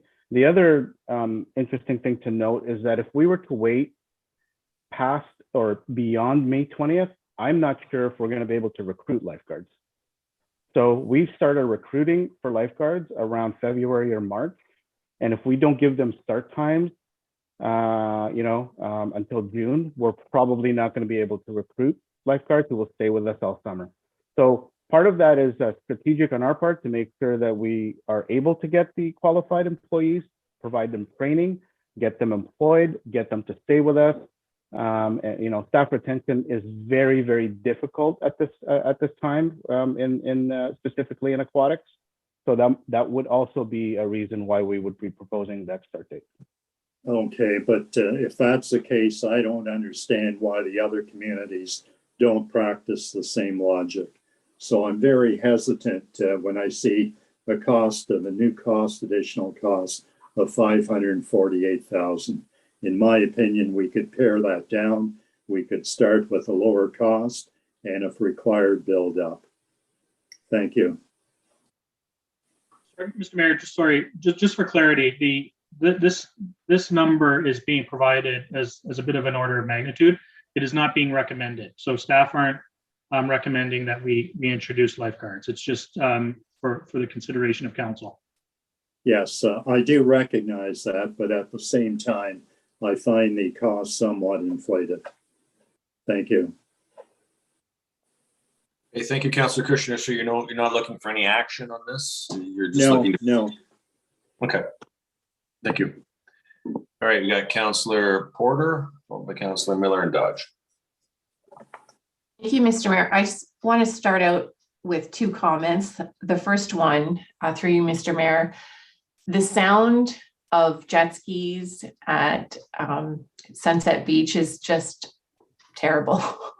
And the boat launch is very close to the swimmers. And I've always felt that it was an unsafe boat launch with potential for huge conflict between swimmers and boaters. So I'm in favor of exploring the idea of decommissioning this boat launch for a number of reasons. The second point is I'm wearing my Nova Scotia scarf. The Life Saving Society of Nova Scotia, which is the lifeguards that work at all the beaches in Nova Scotia for the various municipalities, they actually do water testing as well. So I think we should continue to explore this idea that beaches in that part of the country are generally covered by lifeguards from 9 to 5 or 10 to 5, but they also do the testing of the water. And I'm not sure who does that on the region's behalf. In the summertime, it could be students, but if there's an opportunity to partner with the region to actually collect some of the water testing, it's something that the lifeguards are trained to do. So I think we need to continue to explore the idea of lifeguards. And I think lifeguards might help support better behavior on the beach. So we may not need to have some of the students that we've been using in the summertime to help monitor behavior. And I read through the report several times, and I want to thank staff. And I know we put a difficult task on them last minute, and it was very difficult for them to pump out all those beach passes. I think what's missing here is we talk about active transportation, but we're not incentivizing or encouraging our residents to not use their car and try transit. And we're providing an incentive for car owners to get to the beach for free and park. And we're not providing any incentive for people who take transit, for example, or we're not encouraging people who have a car, but maybe haven't taken transit, but might consider taking transit if we provided some passes. Maybe what I'm thinking is, instead of just offering what we did last year, we start with the first choice is you have a choice. The first choice is you get so many transit rides, like maybe it's 5 free family passes for use on the weekends. And that way we're encouraging people who may not have otherwise taken transit, or people with families. We're actually creating transit riders and encouraging them to go to the beach using a bus. And it does free up some parking, and obviously it's better for the climate. So I'm going to ask if it could be a friendly amendment that when staff come back with the information related to the RFP, that they spend some time with the Transit Commission, and that some kind of incentive, there's an option for residents, and that there's some kind of incentive. And we start with transit. We don't start with free parking. We start with encouraging transit use. Okay, Councillor Phillips, is that a friendly? As just information to come back as part of the other piece as well? Yes, that's friendly. Councillor Dodge, you okay with that?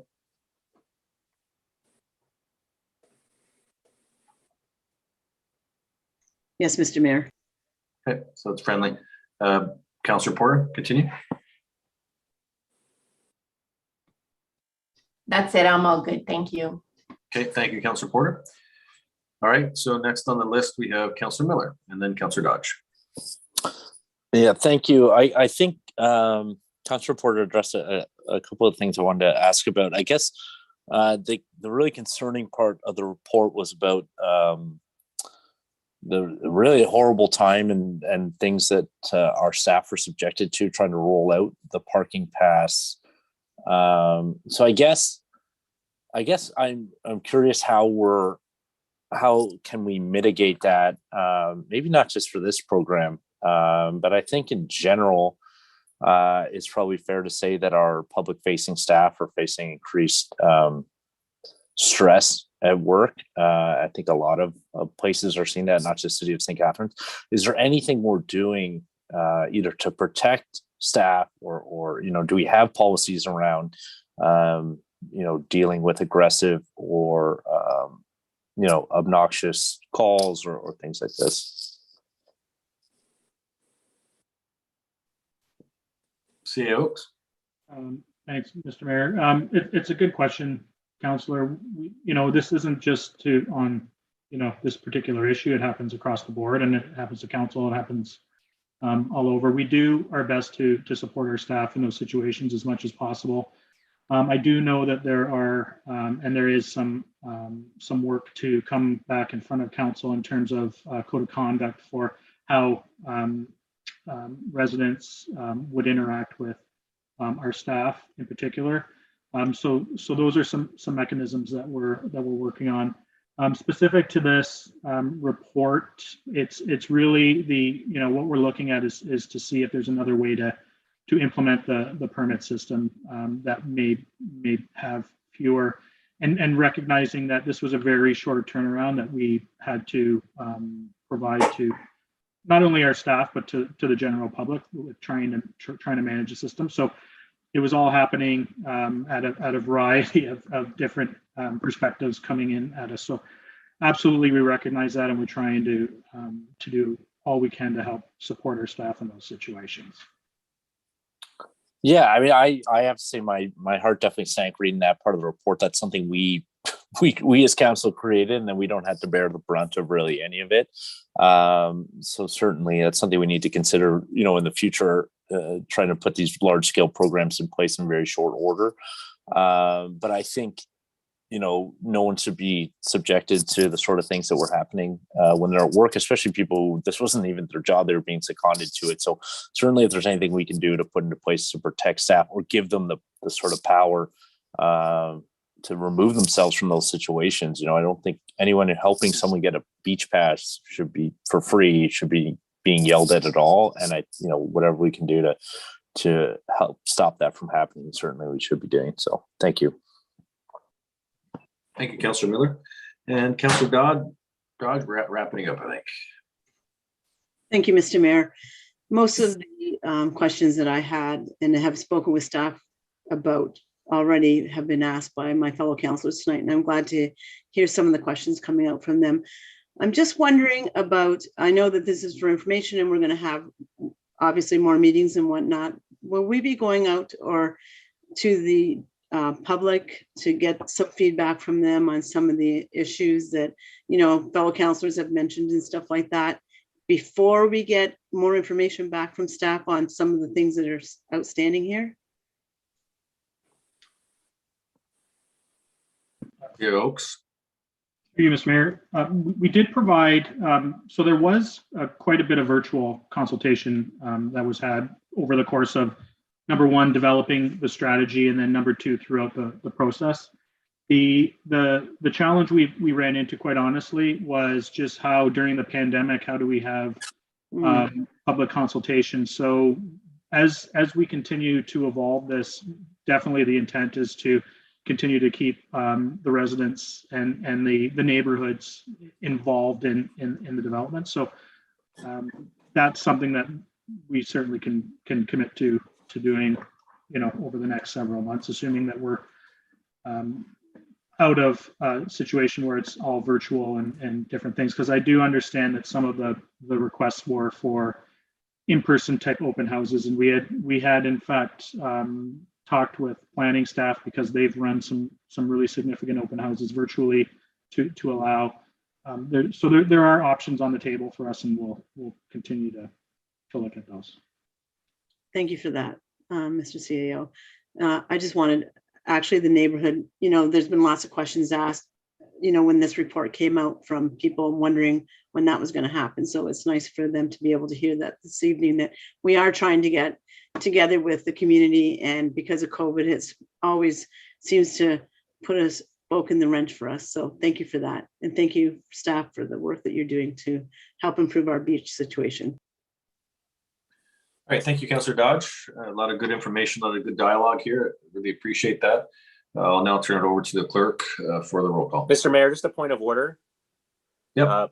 My question, I'm just concerned with the language that's being used in the actual motion, the suggestion that it's going to be removed. I'm wondering if that can be, if that term, the wording, possible future removal, can be removed, and just have staff report back with additional information on the boat launch. I think that suggesting that it is going to be removed it's concerning to me, because there could be alternative options as well. So that's for the mover and the seconder, Councillor. So I'll have to ask Councillor Phillips, Councillor Dodge about their wish for that. Yeah, I'll take that as friendly. To review the situation of the existence of the boat launch. Okay. Thank you. Councillor Dodge.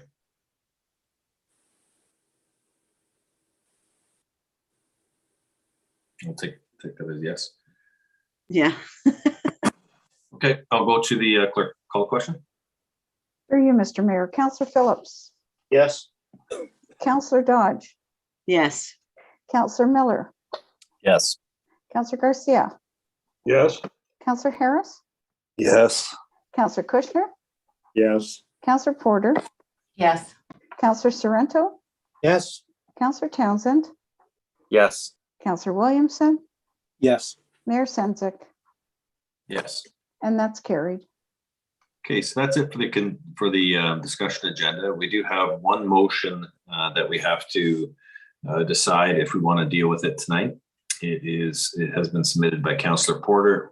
It includes something often referred to as the CHPI fund, and it is a funding program for homelessness services in Niagara. Councillor Porter, I'm going to turn over to you just to explain why you'd like to deal with it tonight. So I don't want you to go into any detail, really, just why it's important that we deal with it tonight, and then we'll vote on whether or not to waive to suspend the rules and deal with the motion tonight. Councillor Porter. Thank you, Mr. Mayor. Through you, the reason why I wanted to bring this forward tonight is that it did come up at the Social Services and Public Health Committee meeting at the region on Tuesday, and the staff there presented their plan for the CHPI funding for the year, and they did say that there's been a gap in funding over the last several years, and there was a motion put on the floor actually by you, Mr. Mayor, asking for the regional chair to draft a letter and ask the minister to address this funding gap. So I wanted to deal with it tonight rather than waiting until the end of January.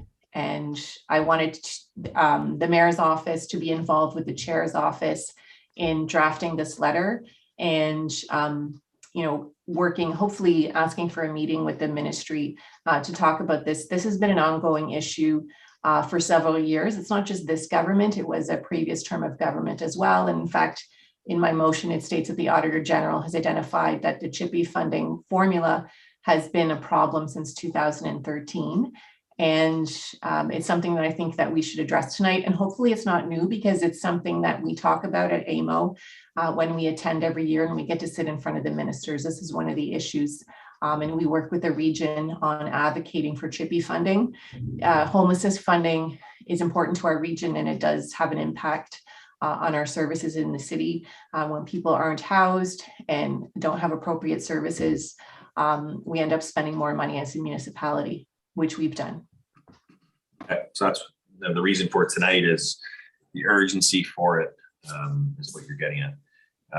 Okay, so Councillor Williamson, are you speaking to the waiving of the motion, or are you speaking to them? No, just some clarity. Are we endorsing something that the region's doing or already done? Or are they is the region planning on doing something similar? Councillor Porter? The region, in the motion, it was a motion to approve the staff report for the CHPI funding. And in addition to that, there was a motion at that committee asking the chair to draft a letter to go to the minister.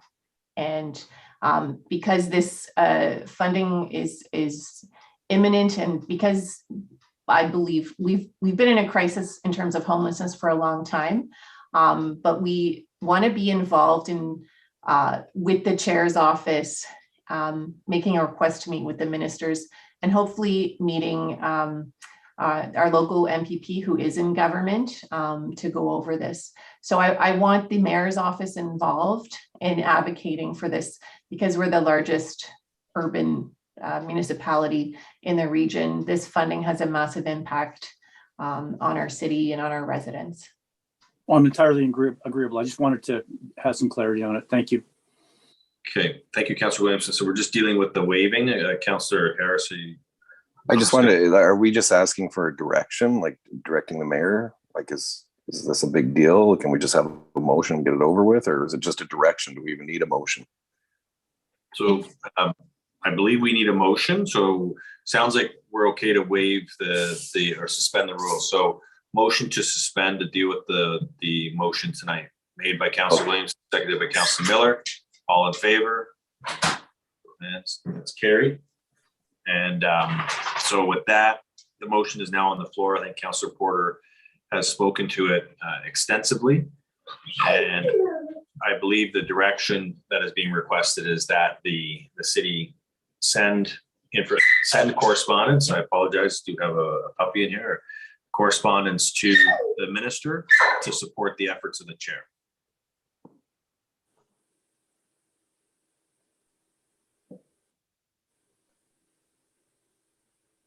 Councillor Sorrento, you're up. Thank you, Mr. Mayor. I'd just like to speak to the motion, and I have driven downtown over the last few months, and I know that we have a very, very serious problem with some of our people that are in need. And I'm glad that the councillor mentioned that this has been an ongoing problem for quite some time. And just to provide a little bit of an update in fairness to the province, Mr. Mayor, the province has given the region since COVID in 4 phases about $14.253 million. And I can appreciate the ask, and I know that there are a lot of other communities that are asking for the exact same thing right now. It's not just us. So I just want to make sure that that gets out on the public record, that the 14.253 million plus has been given to the region. And I understand it's very important. Also, another component of this, Mr. Mayor, and that was given for housing and homelessness, just as a clarification. I know that next week there is going to be a housing summit to look at bringing on more housing, which will hopefully more housing to the market, Mr. Mayor, that hopefully will begin to alleviate this problem. And as you know, the province struck an emergency committee, if you will, just around Christmas time. So we know it's very, very important. I'll be pleased to support the motion, Mr. Mayor, and thank you for letting me speak. Thank you, Councillor Sorrento. And we got Councillor Miller. Yeah, first off, I think I'm seconding this, and certainly would be happy to do so to the clerk. And thanks to Councillor Porter for bringing this forward. I probably have some questions about what's going on in Mayor Senzik's house, but I'll save those for another time. I just want to make one point on this. I certainly support this, and the province has been underfunding this for a long, long time. But I said this to my new regional council representative, Councillor Cisco, on Twitter, so I will say it here publicly as well. We continue to underfund homelessness agencies here in Niagara, coming up, I think it was about $17 million short on what their ask was last year. Certainly, I think we have within the Niagara region's near $500-600 million budget, the ability to come up with this. And particularly, I would recommend finding that money in the Niagara Region Police Service budget, which continues to be around $160 million a year. So certainly the province can be doing more, and I would certainly love to see the Niagara region also committing more funding to this as well. Thank you. All right, thank you, Councillor Miller. I believe now it's Councillor Porter. You have spoken to it, so no, I spoke to the reason why we wanted to put it on the floor. I just want to speak. I just want to say, with respect to Councillor Sorrento's comments, I do think that in this letter, we do need to thank and acknowledge the COVID funding that has come into the region that has gone towards homelessness services, because Councillor Sorrento is correct. It is temporary funding though. But I do think it should be acknowledged, because it's been very helpful in addressing some gaps and moving some important initiatives forward. And I also think it needs to be made clear that this has been kind of a systemic issue, and the Auditor General identified it, that it started in 2013. It's that the funding formula is based on past funding, and it's not the formula is not based on need, and that just needs to change. It's not really a partisan issue. We just want someone to fix it. And I think this is achievable. So we make sure that we just acknowledge, we know that the current government didn't create it. It's been carried over, and the funding formula needs to be fixed. Thank you. Thank you, Councillor Porter. Well said. And I will just add, as a regional representative, that we have been advocating for this for a number of years now, and the frustration is places like Hamilton and London and Windsor have additional dollars based on the same number of people in their communities and facing the same pressures, yet they get the funding to a much higher level than the region. And what happens there is that then, as taxpayers here in Niagara, we have contributed a significant amount of dollars to homelessness programming here in Niagara. So there's been a net loss of support that could enhance our services here in Niagara if the province were to address this inequity as soon as possible. And the danger is that as we come out of COVID, we do lose that additional provincial funding, which was much needed. But then it goes back to historic levels again. And, you know, picking up on Councillor Miller's comments, that's going to come from the taxpayers, because we have done a really good job of increasing the funding for homelessness in Niagara because of also the lack of funding from the province for many years. So, you know, if we can get additional dollars from the province, my hope is that the region will continue to allocate its contribution and not lower it, which will then increase the amount of services that are being provided for homeless people, because this issue is becoming increasingly more challenging in our communities. And it's not just a St. Catharines issue. These are issues being faced in Welland, Fort Erie, Niagara Falls. Rural homelessness is something that we don't talk about a lot, but you're seeing it in Waynfleet, West Lincoln, and Lincoln as well. So these are, I'm hoping that with this effort and getting the other area municipalities to support these kind of initiatives, we can go with one voice to Queen's Park and say we need additional dollars. So thanks for bringing this forward, Councillor Porter. Call the question. Through you, Mr. Mayor. Councillor Porter.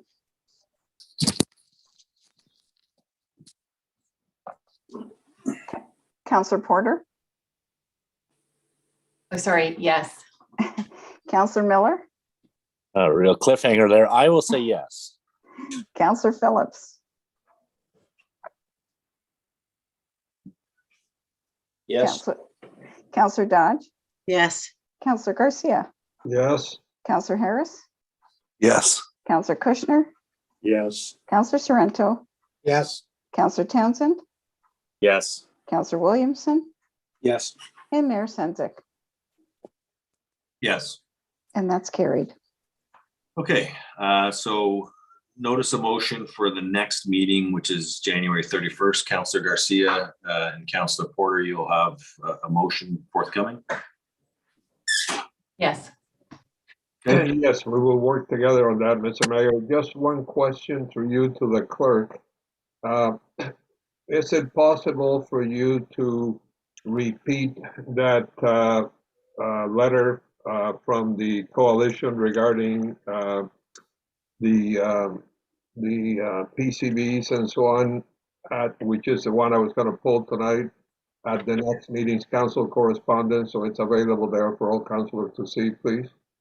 What we'll do is we'll have it linked to your new motion. So Okay. people can link from there because it's already been, it's been part of the correspondence. So we'll do it that way. No Okay, problem. Thank you. Okay, thank you, Councillor Garcia. If there are any other notices of motion, please just make sure you get them into council in due time so that we can deal with them at the next meeting of council. Report requests, Councillor Porter, you brought up a request at the beginning, and that was pertaining to the warming and cooling protocols and policies. So the direction there is for that to come back. Is that what you're looking for? Yes. Okay, so we'll just vote on that as a report request to staff to come back on the protocols around the warming and cooling centers. And I think in light of climate change, what we've seen in BC, where they have the multiple days of high heat, and what we're seeing here with obviously temperatures that can spike pretty quickly, I think it's important that we also look at climate change as a reason for revisiting some of these policies around warming and cooling centers. All in favor of the report request? Show of hands. That's carried. Committee task force. We have a motion on council that receive and file the minutes of the advisory committees of council as presented. Can I have a mover and a seconder of that? Councillor Garcia, seconded by Councillor Kushner. Any questions on this? Looking to see Councillor Miller's. Just kind of related to committees, how do we go about replacing Councillor Cisco on committees, and how does that work out? We'll go to the city clerk. Mr. Mayor, what we have is a list of the committees that he was on, and we're going to be working with council and with our new appointee, Councillor McPherson, to see which one she can actually take on and which one she'll be removed from, and we'll be bringing you more information in the next meeting. Okay, great. Thank you. Okay, you're welcome. Thank you for that question, Councillor Miller. Councillor Porter. Thank you, Mr. Mayor. I do have a question to staff. I'm not sure if the other councillors were aware that the Equitable Recovery Subcommittee was working on recommendations to council for our budget process. I'm wondering if you'd be able to describe what's happening with that report. I know it's not in the meeting minutes, just in case some of the councillors were looking for it, and can you just describe what's happening with that? The city clerk. I'm sorry. Can you explain again what you're looking for, Carrie? I missed that. Councillor Porter. The Equitable Subcommittee Task Force, there's some meeting minutes here, but I know that they were working on a report to come to the Budget Committee, which I'm hoping is going to come, but the report's not here. But I understand it's with you. Are you able to describe what's happening with the report and when we can expect it? Yes, sorry, it's a task force of the committee, and I was a bit confused of the main committee. I've been working with the new staff liaison. As you know, Shannon is off for a year. So I've been working with the new staff liaison to try and review the report in its totality. It's a very, very large report, and a lot of the items within the report staff are going to need to address or to look at and provide some input prior to coming before council. As well, there's many items on the list that unfortunately are not within our jurisdiction at all. Some are federal, some are provincial. So staff have broken it down. I've worked with Mr. McGinty, and he's produced a very good spreadsheet. So we're going to be moving it to staff next. And I've asked Chantel Switzer, the staff liaison, the temporary staff liaison, to report back to the committee to advise them what we're doing, so that they're aware of what's happening, so they don't feel like the report has just been dropped. So it will be before you, hopefully in the first quarter, as their annual report, the diversity, equity, and inclusion, their annual report. Okay, thank you very much, and thanks to staff for their work on this. And I am looking forward to reading the report, and I appreciate that it's being broken down and looked at. So thanks. It's an excellent report. Okay, thank you, Councillor Porter. Okay, seeing no other further questions, we have the motion to receive. All in favor? Show of hands. That's carried. There is no closed session. We do now have the declaration of office for Miss Robin McPherson. I'll look to Bonnie to read the declaration of office if you want to call Robin back, Miss McPherson back. I believe she's back. Okay. Robin, if you'll just repeat after me, you can raise your right hand. Okay. So this is the declaration of office that's in the Municipal Act under Section 232 for any new councillors that have been elected or appointed to office. So after me, Robin, I, Robin McPherson. I, Robin McPherson. Having been appointed to the office of St. Patrick's Ward 4 councillor. Having been appointed to the office of St. Patrick's Ward 4 councillor. In the municipality of St. Catharines.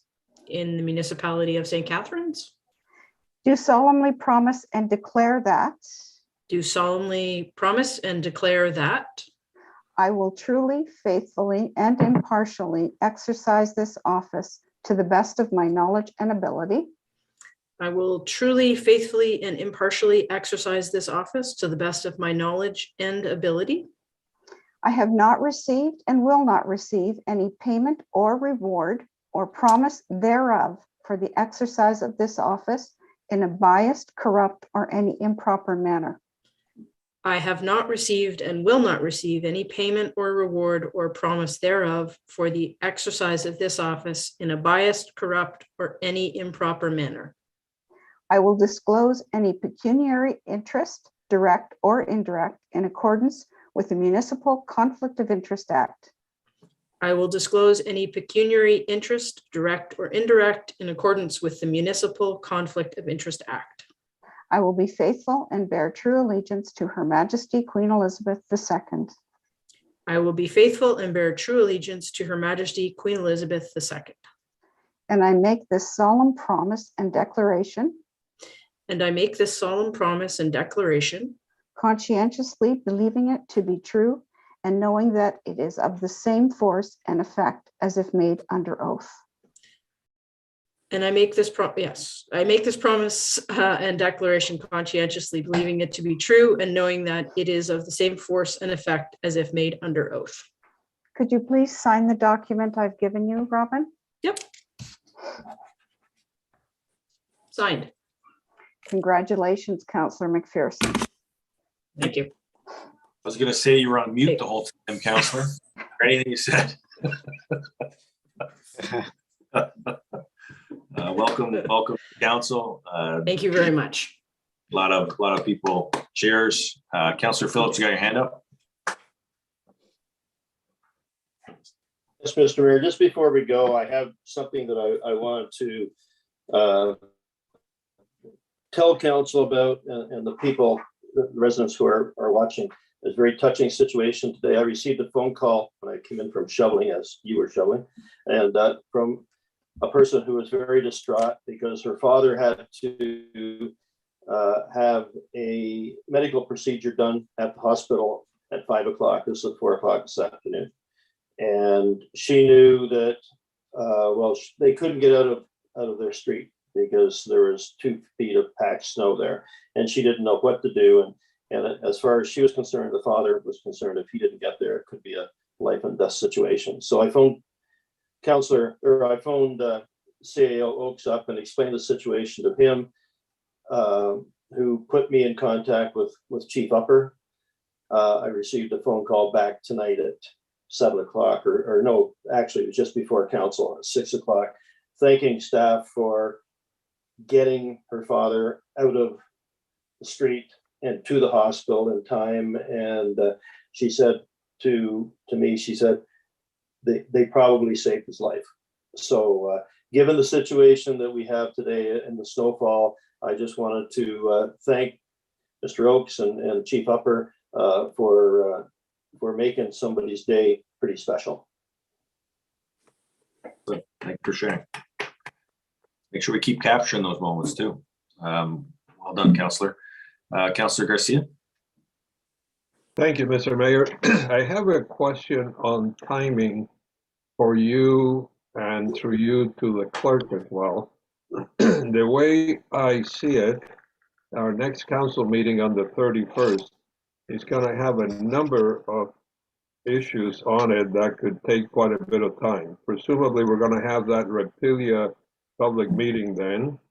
The notices of motion that Councilor Porter are going to have regarding PCBs and so on. I'm told by staff we'll have the report back on the stairs for Port Lucie and the condition thereof and the safety and so on. And the other one, which I believe, according to Director Kite, must be at that meeting, is the recommendation on the cannabis bylaw, because the interim control bylaw runs out. Excuse me. So my question is, I don't like to extend council meetings, but does that mean we should perhaps consider starting at 5? Okay, so we'll look at the council agenda. We'll usually look at that, Councillor, in the next couple of days to see, but we also have the Vision Zero as well. So that's another presentation. Correct. We'll look at that over the next, and cannabis Wednesday. February 14th, Councillor, not January 31st. So we'll look at that and we'll see what the what it is, and we could start at 5 o'clock. So good suggestion. Thank you. Thank you, Councillor Garcia. Well done. Reading of the bylaws. That the bylaws listed on the council agenda A through F be read a first time, considered and passed, and be signed and executed by the mayor and city clerk. And as a mover on this one, Councillor Phillips, seconded by Councillor Townsend, and all in favor? Do not have phones carried around in your house because they get dropped all the time. Okay. We have an adjournment now, as most of us are maybe putting on our snowsuits to go shovel again. So a motion to adjourn. Councillor Dodge, seconded by Councillor Phillips. It is a full moon tonight, which is kind of cool. You got a full moon as you're out shoveling. So stay safe and look forward to the next meeting. And let's just keep reminding our residents that it's going to take us a little while longer to get through the snowmageddon. All in favor? Go Bills.